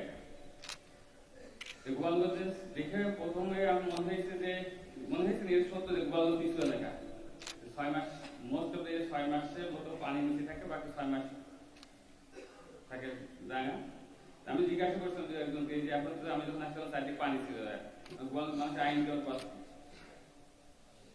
বলে যে এখন সাধারণত বিশেষ করে কোটালি বা টুঙ্গি এলাকার লোকজন বলেছে মাছ ধরে খায়, যদি মাছ ধরে না পাই সাহেব হয়ে দেখবে যে গোপালগঞ্জ টুঙ্গি পাড়া কোটালি পাড়ায় গরিব মানুষের সংখ্যা কম্পারেটিভলি অন্য উপজেলা থেকে বেশি। 6 মাস যখন এক ফসল হয় আর এক ফসল হয় না, এক ফসল দিয়ে তাদের সংখ্যা চালানো খুবই খুবই কষ্ট। এখানে আলোচনা করেছেন আমাদের দিদি কৃষি সম্প্রসারণ অধিদপ্তর, উনি এত ডিটেইল আলোচনা করেছেন যে গোপালগঞ্জের কৃষি নিয়ে যে কোনো পয়েন্ট উনি বাদ দেন না, উৎপাদন শুরু করে নিরাপদ খাদ্য, মার্কেট বিক্রি, দাম কম পাওয়া, অনেক অনেক বিষয় বলেছেন। আমি শুধুমাত্র এই সংখ্যা 2-1টা কথা বলবো, বাকি আমার পুলিশ সংখ্যা 2-1টা কথা বলবো। আপনারা যারা কৃষির সাথে জড়িত আছেন তারা এই কথা বারবার ইউজ হচ্ছে, রাসায়নিক সার ও কীটনাশক ব্যবহার করেন। আমি বললাম আমি গ্রামের ছেলে, আমার বাড়িতে বেগুন আলু সবকিছু আসায়। আমি যখন ছোটবেলায় দেখেছি যখন 1 মণ বেগুন তুললে 10 কেজি বাদ দিলে বাদ থাকতো না, পোকার কারণে পোকার জন্য বাদ দিতে বিক্রি হতো না। কিন্তু এখন দেখি আমার বাড়িতে বেগুন বাঁচার কোন সিস্টেম নাই, কারণ পোকা এমন ভাবে বাইরে দিয়েছে আমার লোকজন পোকার ভ্যানিশ, মানে পোকা বেগুনের কাছে যাইতে পারে না। এখন বাজারে দেখবেন বেগুন কেনার সময় কেউ 22 কেজি বেগুন কেনা, বলে 1 কেজি বেগুন দেন তো, তাহলে পোকা শেষ। তো আপনাদের যে কীটনাশক বা রাসায়নিক সার যেটা ব্যবহার করেন, হয়তো মাত্রা বেশি হওয়ার কারণে যে পোকা কাছে ভিড়তে পারে না, বাট এর নেগেটিভ মানে কনসিকুয়েন্সটা অনেক অনেক খারাপ। দেখবেন যে মাঠ থেকে অনেক পোকা চলে গেছে, পানি থেকে অনেক মাছ চলে গেছে, যেগুলো আপনারা আগে যখন বয়স্ক মানুষরা দেখবেন 20 বছর আগে ছিল আপনার সেগুলো নাই। কিন্তু এর মানে যে পরিবেশের ভারসাম্য নষ্ট হয়। এরপরে এই খাবারগুলো খাদ্য থেকে বললেন যে এখন আপনি ছিলে খান, আমার জানা মতো কয়েকজন ডাক্তার কেমন ছিল বেগুন খান না, খাইলে ওই বেগুন ছিলে রান্না করে। এইটা তাদের সমাধান না। সমাধান হচ্ছে তারা আমরা রাসায়নিক সার এবং কীটনাশক কম ব্যবহার করবো, ভারী কম্পোস্ট জৈব সার এটা আমরা বেশি ব্যবহার করবো। আর তিনি বলতে চাচ্ছি যে আমাদের এখানে বিশেষ করে গোপালগঞ্জে আমার কাছে মনে হয়েছে যে আমাদের কাছে এমন কোনো ফসল আমরা উৎপাদন করি না যেটা আমাদের চাহিদা মিটাই আমরা অন্য জেলায় রপ্তানি করতে পারি সারা বছরের জন্য। অনেক বছর সবজি বিক্রি পাঠাতে লাগে কিন্তু সাময়িক সময়ের জন্য। কিন্তু বাংলাদেশে আমি অনেক জেলা দেখছি তারা ওই জেলার যে ব্র্যান্ডিং, যেমন মনে করেন যে আমাদের ঝিনাইদহ জেলা, কুষ্টিয়া জেলা, যশোর জেলা থেকে সবজি তাদের চাহিদা মিটিয়ে গেলে সারা বছরই ঢাকা এলাকায় রপ্তানি করে, ফরিদপুরে পাঠায় বা আপনার এদিকে পিঁয়াজ হয়। আমার কিন্তু গোপালগঞ্জে এরকম কোনো স্পেশাল ব্র্যান্ড নেই, যার কারণে আমি নিজের চাহিদা মিটিয়ে বাইরে বিক্রি করি। এটা আমার কাছে আমার মনে হয় না, বাট হইতে পারে যে এটা বিক্রি করে। তাহলে আমাদেরকে গোপালগঞ্জ চাহিদা মিটিয়ে বাইরে রপ্তানি করার মতো খাদ্য উৎপাদন, কৃষি উৎপাদন বাড়াইতে হবে। সেজন্য আমাদের কৃষি সম্প্রসারণ অধিদপ্তরের লোকজন আছেন, তারপরে আমাদের বিশ্ববিদ্যালয় আছে, বাংলাদেশ ইউনিভার্সিটির যে বিশ্ববিদ্যালয়গুলো আছে, তারা বলে যে 6 মাসের পরে যে 6 মাস থাকে, এই 6 মাসে যাতে আমরা 2টা ফসল করতে পারি, তাহলে গোপালগঞ্জের মানুষের দুঃখ কষ্ট কমবে এবং আয়তন বৃদ্ধি পাবে। এখন আমার প্রসঙ্গ বলি যে কৃষির সাথে আমার কি সম্পর্ক। আমার কিছু সম্পর্ক আছে, পল্লী বিদ্যুৎ আছে, তার একটু স্পেশাল করে পল্লী বিদ্যুৎ। আপনি একটু খেয়াল করবেন যে এই সময় বিদ্যুতের সরবরাহ স্বাভাবিক থাকে, কৃষকের যে বিদ্যুতের চাহিদা সেটা মিটাতে পারবে, তখন তার পল্লী বিদ্যুৎ যখন থাকবে না, ধানের সেচ দিতে পারবে না, তখন রাস্তা বন্ধ করে দিবে, তখন আমাদের সমস্যা হবে। তাহলে পল্লী বিদ্যুতের সরবরাহটা নিশ্চিত রাখতে হবে। সার বীজ এটা সরবরাহটা আমি এবং বিসিএফ আপনারা জানেন পরিস্থিতি আগে আমরা ঘুরে আসছি যে টিকাঘাটে যে গোপালগঞ্জের জন্য সার বীজ এগুলো সরবরাহ কোনোভাবে বিঘ্নিত না হয়। যারা ডিলার আছেন বিদ্রোহ অনুরোধ জানাচ্ছি, কোনোভাবে আর কৃত্রিম সংকট তৈরি করবেন না। আমরা দুই মনিটর করতেছি, কোনোভাবে কৃত্রিম সংকট তৈরি করে এই এলাকার আইন শৃঙ্খলা পরিস্থিতি যাতে অবনতি না ঘটে সেজন্য আপনাকে আমি বিদ্রোহ অনুরোধ জানাচ্ছি। আর তিনি বললো আমার একটা সমস্যা আছে এখানে, যখন ধান চাষ হয় তখন মটর চুরি হয়। এটা আপনাদের আপনারা চেষ্টা করবেন, আমাদের সর্বোচ্চ কনসার্ন আছে যাতে এই সময়কালে কোনো মোটর চুরি না হয়, পানি সরবরাহ দিতে বা বিদ্যুৎ সাপ্লাই দিতে কোনো ধরনের কোনো সমস্যা না হয়, সে বিষয়টা আমরা দেখভাল করব। আর তেমন কোনো বক্তব্য নেই, সবাই ভালো থাকবেন, সুস্থ থাকবেন, এই কামনা করে আমার বক্তব্য শেষ করছি। আল্লাহ হাফেজ। ধন্যবাদ পুলিশ সুপার মহোদয় গোপালগঞ্জকে। ভোর না হতেই লাঙল কাঁধে মাছ পানিকে যায়, সে আমাদের গায়ের কৃষক, বাস আমাদের গায়ে। আবহাওয়া বাংলার কৃষকের যে চিরায়ত রূপ আমাদের সামনে ভেসে ওঠে, কালের বিবর্তনে সে রূপ পাল্টেছে। খোরপোশের কৃষি রূপান্তরিত হয়েছে বাণিজ্যিক কৃষিতে, সঙ্গে যুক্ত হয়েছে বিভিন্ন প্রযুক্তির ছোঁয়া। এবং আমরা বিশ্বাস করি সকলের অংশগ্রহণে আজকের এই সম্মেলনে উত্থাপিত বিভিন্ন সমস্যা নিশ্চিত সমাধানের মাধ্যমে গোপালগঞ্জের কৃষি অনন্য দৃষ্টান্ত স্থাপন করবে। সম্মানিত সুধী, অনুষ্ঠানের এ পর্যায়ে আমি আজকের অনুষ্ঠানের সভাপতি মহোদয় জনাব মোহাম্মদ গোলাম কবির, অতিরিক্ত জেলা প্রশাসক সার্বিক, তাকে বিনীত অনুরোধ করছি বক্তব্য স্থাপনের জন্য।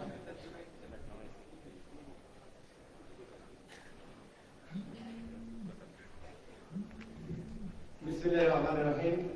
কৃষি সম্মেলন 2025 আজকে এই আয়োজনের সম্মানিত প্রধান অতিথি গোপালগঞ্জ জেলা সুযোগ্য জেলা প্রশাসক, অভিজ্ঞ জেলা ম্যাজিস্ট্রেট জনাব মোহাম্মদ কামরুজ্জামান স্যার, বিশেষ অতিথি জনাব মোহাম্মদ মিজানুর রহমান, পুলিশ সুপার গোপালগঞ্জ মহোদয়, জনাব বিশ্বজিৎ কুমার পাল, উপপরিচালক স্থানীয় সরকার স্যার, জনাব কে মনিউর রহমান বাবুল, সভাপতি বাংলাদেশ ফার্টিলাইজার অ্যাসোসিয়েশন গোপালগঞ্জ জেলা।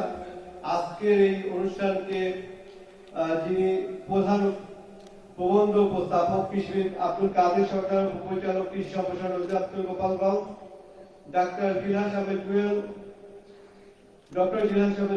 ডিন ও সহযোগী অধ্যাপক বঙ্গবন্ধু শেখ মুজিবুর রহমান বিজ্ঞান ও প্রযুক্তি বিশ্ববিদ্যালয় গোপালগঞ্জ, কৃষিবিদ এস.এম. ইকরামুল হক, যুগ্ম পরিচালক সার, বিএডিসি ফরিদপুর, ডক্টর হারুনুর রশিদ, প্রধান বৈজ্ঞানিক কর্মকর্তা, বিনা, গোপালগঞ্জ, সামনে উপবিষ্ট বিভিন্ন বিভাগের সম্মানিত কর্মকর্তাবৃন্দ, সম্মানিত সাংবাদিকবৃন্দ, ছাত্র সমন্বয়কবৃন্দ এবং যাদের জন্য আজকের আয়োজন, বিএডিসি ডিলার, বিভিন্ন সার বীজ ডিলার, সামনে উপবিষ্ট সম্মানিত কৃষকবৃন্দ, আপনাদের জন্য আজকে যে কৃষি সম্মেলন আয়োজন করা হয়েছে, এই কৃষি সম্মেলন আয়োজনের মূল কারিগর আমাদের সম্মানিত জেলা প্রশাসক স্যার। স্যারের নির্দেশনায় আজকে আমরা আজকের এই আয়োজন করেছি জেলা প্রশাসক গোপালগঞ্জের পক্ষ থেকে। আমরা শুধু এটুকু বলতে চাই যে আমাদের কৃষি যদি না বাঁচে তাহলে আমরা কোনোভাবে বাঁচতে সক্ষম হব না। আমাদের এই দেশে যদি গত 12 মাসের পরিসংখ্যান দেখা যায়, খাদ্যে শুধুমাত্র আমাদের মুদ্রাস্ফীতি দেখা যাচ্ছে, মূল্যস্ফীতি যেটি দেখা যাচ্ছে সেটি হচ্ছে মোর দেন 10%। এটি যদি ধারাবাহিকভাবে চলতে থাকে তাহলে আমাদের জন্য আসলে জীবন নির্বাহ করা খুব কঠিন হয়ে যাবে। এই জায়গায় যদি আমরা চিন্তা করি তাহলে আমাদের অবশ্যই এইরকম কৃষক সম্মেলন প্রত্যেকটি জায়গায়, জেলা, উপজেলা, ইউনিয়ন, ওয়ার্ড, ব্লক পর্যায়ে বারবার করতে হবে এবং সমস্যা যেখানে আছে সেই সমস্যাগুলি সমাধান করতে হবে। আমাদের আজকের আয়োজন আমরা দেখাতে চাই যে আমাদের ছোট ছোট স্থানিক পর্যায়ে যে সমস্যা, এই সমস্যা নিজেরাই সমাধান করতে হবে। উপর থেকে ম্যাক্রো লেভেলে যে ডিসিশনগুলি আসে, পলিসিগুলি আসে, সেই পলিসিগুলিকে আমাদের বাস্তবায়ন করার জন্য আমাদের ছোট ছোট প্রাগম্যাটিক সমস্যা এগুলি আমাদের সমাধান করতে হবে। আমরা যে জায়গা নিয়ে কথা বলতে চাচ্ছিলাম সেটি হচ্ছে যে নিরাপদ খাদ্য একটি বড় অংশ। আমাদের যদি আমি তথ্য বিশ্লেষণ করি তাহলে 69,000 লক্ষ মেট্রিক টন আমরা সার ব্যবহার করছি, আমরা 10,000 মেট্রিক টন কীটনাশক ব্যবহার করছি। এই ব্যবহার গ্রাজুয়ালি বাড়তেছে। কেন আমরা অথেন্টিক খাবার দাবার উৎপাদন করছি না? কেন আমরা যে ন্যাচারাল ওয়েতে যাচ্ছি না? সেটি নিয়ে আমাদের ভাবার এখন সময়। কারণ আমরা এর সাথে স্বাস্থ্যযুক্ত, এর সাথে শিক্ষাযুক্ত, এর সাথে আমাদের একটি কর্ম পরিবেশ যুক্ত। প্রত্যেকটি জায়গায় একটি ভাইবস আছে, যে ভাইবসের উপর ডিপেন্ড করে সেখানকার প্রোডাক্টিভিটি কি লেভেলে ডেভেলপ করবে। আমি যদি গোপালগঞ্জের ক্রপ ইন্টেন্সিটির দিকে তাকাই তাহলে দেখি যে আমাদের এখানে 182% ক্রপ ইন্টেন্সিটি, যেটি জাতীয়ভাবে 198% কাছাকাছি। সুতরাং আমাদের আরো ডেভেলপ করার অনেক সুযোগ আছে। যদিও আমরা বারবার বলি যে আমাদের এই জায়গায় লো লাইং এরিয়া, কিন্তু বাংলাদেশের ম্যাক্সিমাম জায়গায় কিন্তু লো লাইং এরিয়া। এর মধ্যে দিয়েও আমাদের চিন্তা করতে হবে যে কিভাবে নতুন নতুন জাতকে এখানে অ্যাডাপ্টেবল করা যাবে এবং মানুষের কাছে, বিশেষ করে কৃষকদের কাছে কিভাবে জনপ্রিয় করা যাবে। আমি চরম মিলের সন্তান, এটুকু বলতে পারি যে আমাদের এলাকায় যেটি করে সেটি হচ্ছে যে আমন ধান উঠে যাওয়ার সাথে সাথে সেই যে জমিতে যে ধানের যে নাড়া থাকে তার মধ্যে রসুন উৎপাদন করে এবং পার বিঘায় উৎপাদন হয় মোর দেন 80 মন, মানে 33 শতকে 80 মনের যে বেশি উৎপাদন হয়। এবং আপনার রসুনের দাম সম্পর্কে জানেন, তার মানে হচ্ছে জমির, আমাদের যে বাড়ির আশপাশে জমি পুরোভাবে 33 শতকের জায়গার দাম 25 লাখ টাকার নিচে না। তার মানে আমরা যদি প্রোডাক্টিভিটি ওই জায়গায় যেতে পারি, আমরা যদি প্রোডাকশনের বিভিন্ন ভ্যারিয়াস টাইপ যদি আমরা নিয়ে আসতে পারি, আমাদের নাটোরে একটি গ্রাম আছে ঔষধি গ্রাম নামে পরিচিত। আমরা যদি সেই জায়গাগুলিকে আমরা ডিফাইন করতে পারি, আমাদের সেই প্রোডাকশনের জায়গাগুলিকে যদি আমরা মোচন করতে পারি, আমাদের একজন বক্তা বিশেষ করে বললেন যে হচ্ছে যে আমরা যদি গ্রিন হাউস এফেক্টের মাধ্যমে যদি আমরা উৎপাদন বাড়াতে পারি, আমাদের এখানকার লোকাল যে প্রযুক্তি আছে সেটি হচ্ছে যে ভাসমান চাষাবাদ, এটি যদি আমরা বাড়াতে পারি, আমাদের যে নদী নালাগুলি আছে সেই নদী নালাগুলির ক্যাপাসিটি যদি বাড়াতে পারি, তাহলে আমাদের সকল ডিপার্টমেন্টকে একসাথে কাজ করতে হবে। আমাদের সামনে যারা উপবিষ্ট আছেন, আজকে আপনারা কষ্ট করে এই সবাই এসেছেন, এই সম্মেলনে এসেছেন। আমরা বিশ্বাস করি আপনারা এই সম্মেলনকে শুধু এই জায়গায় সীমাবদ্ধ করবেন না। এই সম্মেলনের সাথে যারা যুক্ত ছিল, বিশেষ করে বিএডিসি, আমাদের বাবুল ভাই সহ আমাদের সামনে হচ্ছে আমাদের ডিডি এগ্রিকালচার সুন্দর একটি প্রবন্ধ উপস্থাপন করেছেন এবং সেই জায়গায় কাজ করেছেন আমাদের থিঙ্ক ট্যাঙ্ক, যেগুলিকে আমরা বলি আমাদের বিভিন্ন গবেষণা প্রতিষ্ঠান, আমাদের ইউনিভার্সিটি, আমাদের লাইন ডিপার্টমেন্টের যেসব কর্মকর্তাবৃন্দ এখানে কষ্ট করে আমাদের সাথে যুক্ত হয়েছেন। শুধু সেটি নয়, আমাদের আর্থিক, মানসিক এবং কায়িক পরিশ্রম করে আজকের এই অনুষ্ঠানকে বেগবান করেছেন আমাদের জেলা প্রশাসনের কর্মকর্তা কর্মচারী সহ আমাদের এই অডিটোরিয়াম যারা হচ্ছে ব্যবহার করার জন্য দিয়েছেন, আমাদের কাজের অফিসার সহ এখানকার স্টাফ সকলকে আমি ধন্যবাদ জানাচ্ছি। সভাপতি হিসেবে আমার বক্তব্য সময় শেষে দেওয়ার কথা, কিন্তু প্রধান অতিথির বক্তব্যের পরে আসলে বক্তব্য চলে না, এই জন্য আমি বক্তব্য দিচ্ছি। এরপর আমি অনুরোধ জানাবো আমাদের সম্মানিত প্রধান অতিথি বক্তব্য রাখবেন এবং কৃষকদের কল্যাণে আমরা কাজ করে যাব। আমরা সর্বশেষ একটি কথা বলতে চাই, একটি স্লোগান এর পাশে লেখা আছে, যারা জোড়ায় খুলে আনবো আমরা আছি তাদের জন্য। এই কথা বলে, এই বিশ্বাস রেখে, আপনাদের প্রতি বিশ্বাস রেখে আমি আমার বক্তব্য শেষ করছি। বাংলাদেশ চিরজীবী হোক। ধন্যবাদ সভাপতি মহোদয়কে তার চমৎকার বক্তব্য উপস্থাপনের জন্য। সম্মানিত শহীদবৃন্দ, আমরা অনুষ্ঠানের প্রায় শেষ পর্যায়ে চলে এসেছি। অনুষ্ঠানের এই পর্যায়ে যার উপস্থিতি আজকের অনুষ্ঠানটি করেছে মহিমান্বিত, দিয়েছে অনন্য মাত্রা। আজকের অনুষ্ঠানের প্রধান অতিথি গোপালগঞ্জ জেলার মান্যবর জেলা প্রশাসক ও বিজ্ঞ জেলা ম্যাজিস্ট্রেট জনাব মোহাম্মদ কামরুজ্জামান স্যারকে সমাপনী বক্তব্য প্রদানের জন্য বিনীতভাবে অনুরোধ করছি।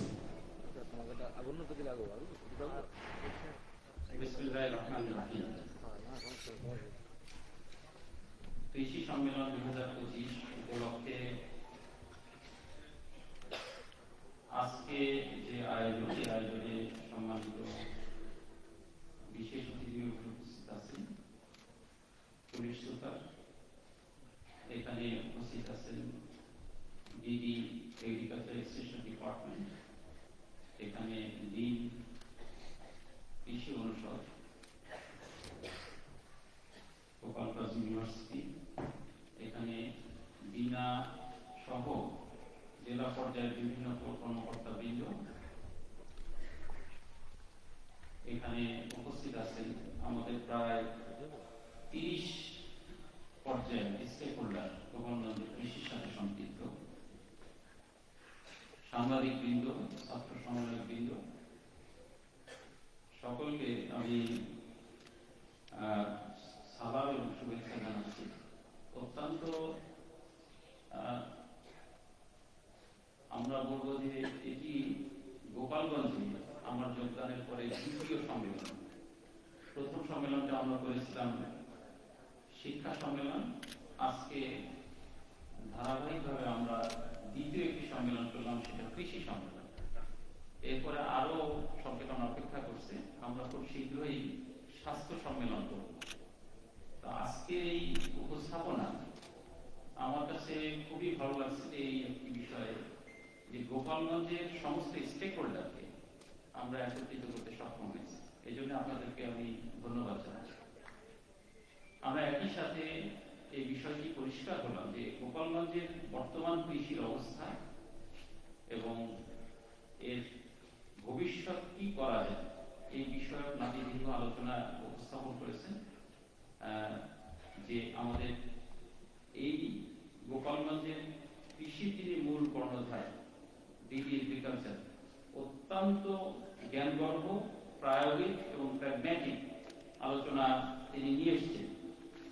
আমি যেহেতু দুপুর 3টা বেজে গেছে, আলোচনার গভীরে যাব না।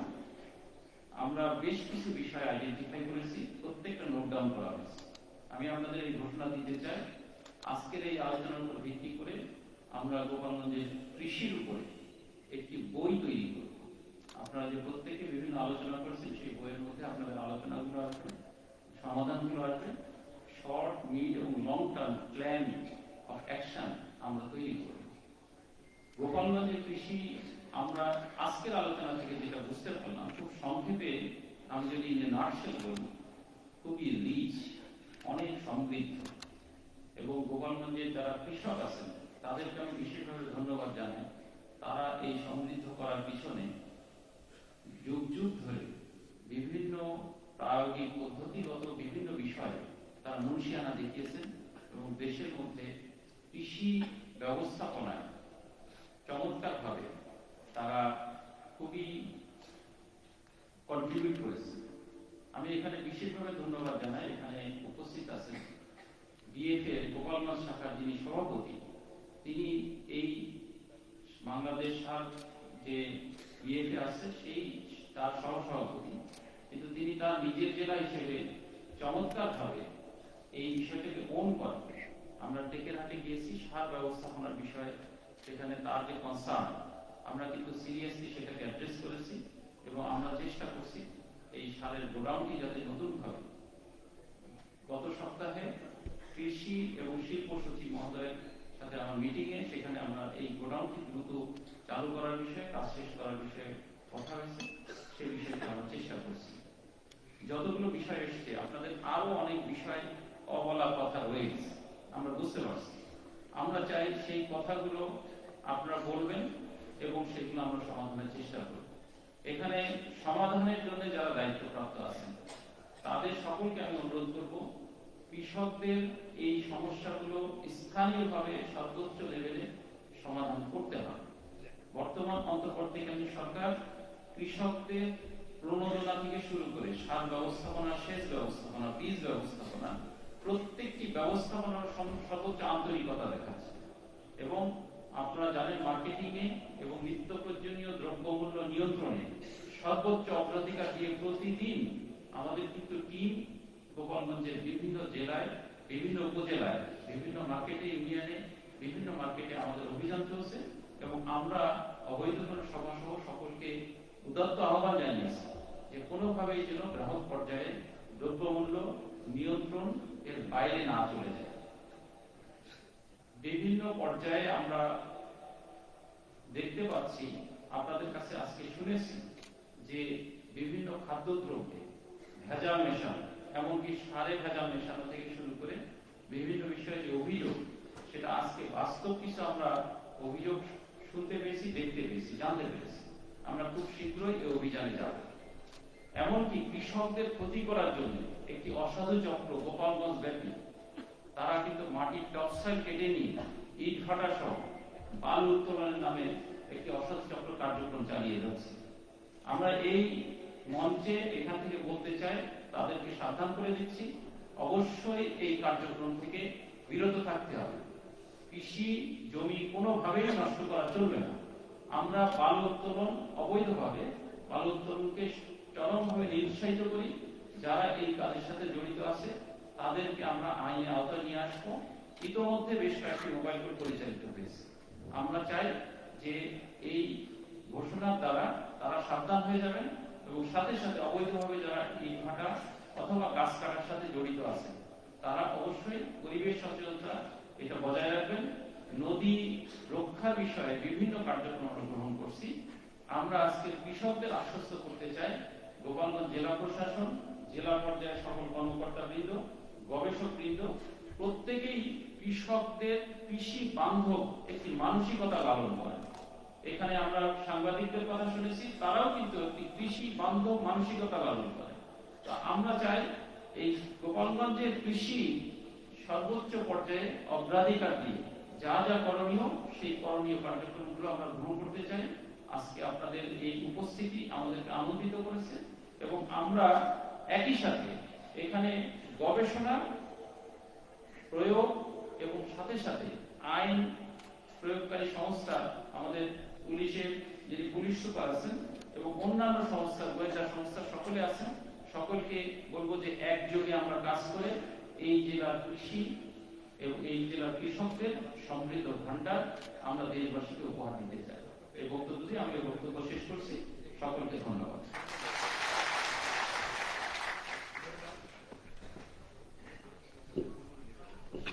ধন্যবাদ। আমরা একটু একটা অনুরোধ জানাবো, সেটি হচ্ছে যে আমাদের প্রধান অতিথি বিশ্ব অতিথিবৃন্দ বের হয়ে যাওয়ার পরে আমরা সামনে উপবিষ্ট লাইন থেকে শুরু করে আমরা ক্রমান্বয়ে বের হয়ে যাবো। প্রথমে প্রথম লাইন, তারপরে দ্বিতীয় লাইন, তৃতীয় লাইন। কারণ হচ্ছে আমরা যাওয়ার সময় জেলা প্রশাসন, গোপালগঞ্জ এবং বাংলাদেশ ফার্টিলাইজার অ্যাসোসিয়েশনের পক্ষ থেকে একটি সুবিধের দেওয়া আছে এবং হচ্ছে খাবারটা একটু আমরা হাতে দিয়ে দিয়ে যেতে চাই। আমরা অনুরোধ জানাবো হচ্ছে আপনারা লাইনে করে যাবেন, যাতে করে কোনোভাবে বের হওয়ার সময় যাতে করে কোনো ধরনের বিশৃঙ্খলা তৈরি না হয়। আমরা সবাই এখানে অনেকক্ষণ ধরেছি, সকাল থেকে এ পর্যন্ত। আমরা বিশ্বাস করি বাকি সময়টুকু আমাদের সাথে থাকবে। ধন্যবাদ সকলকে।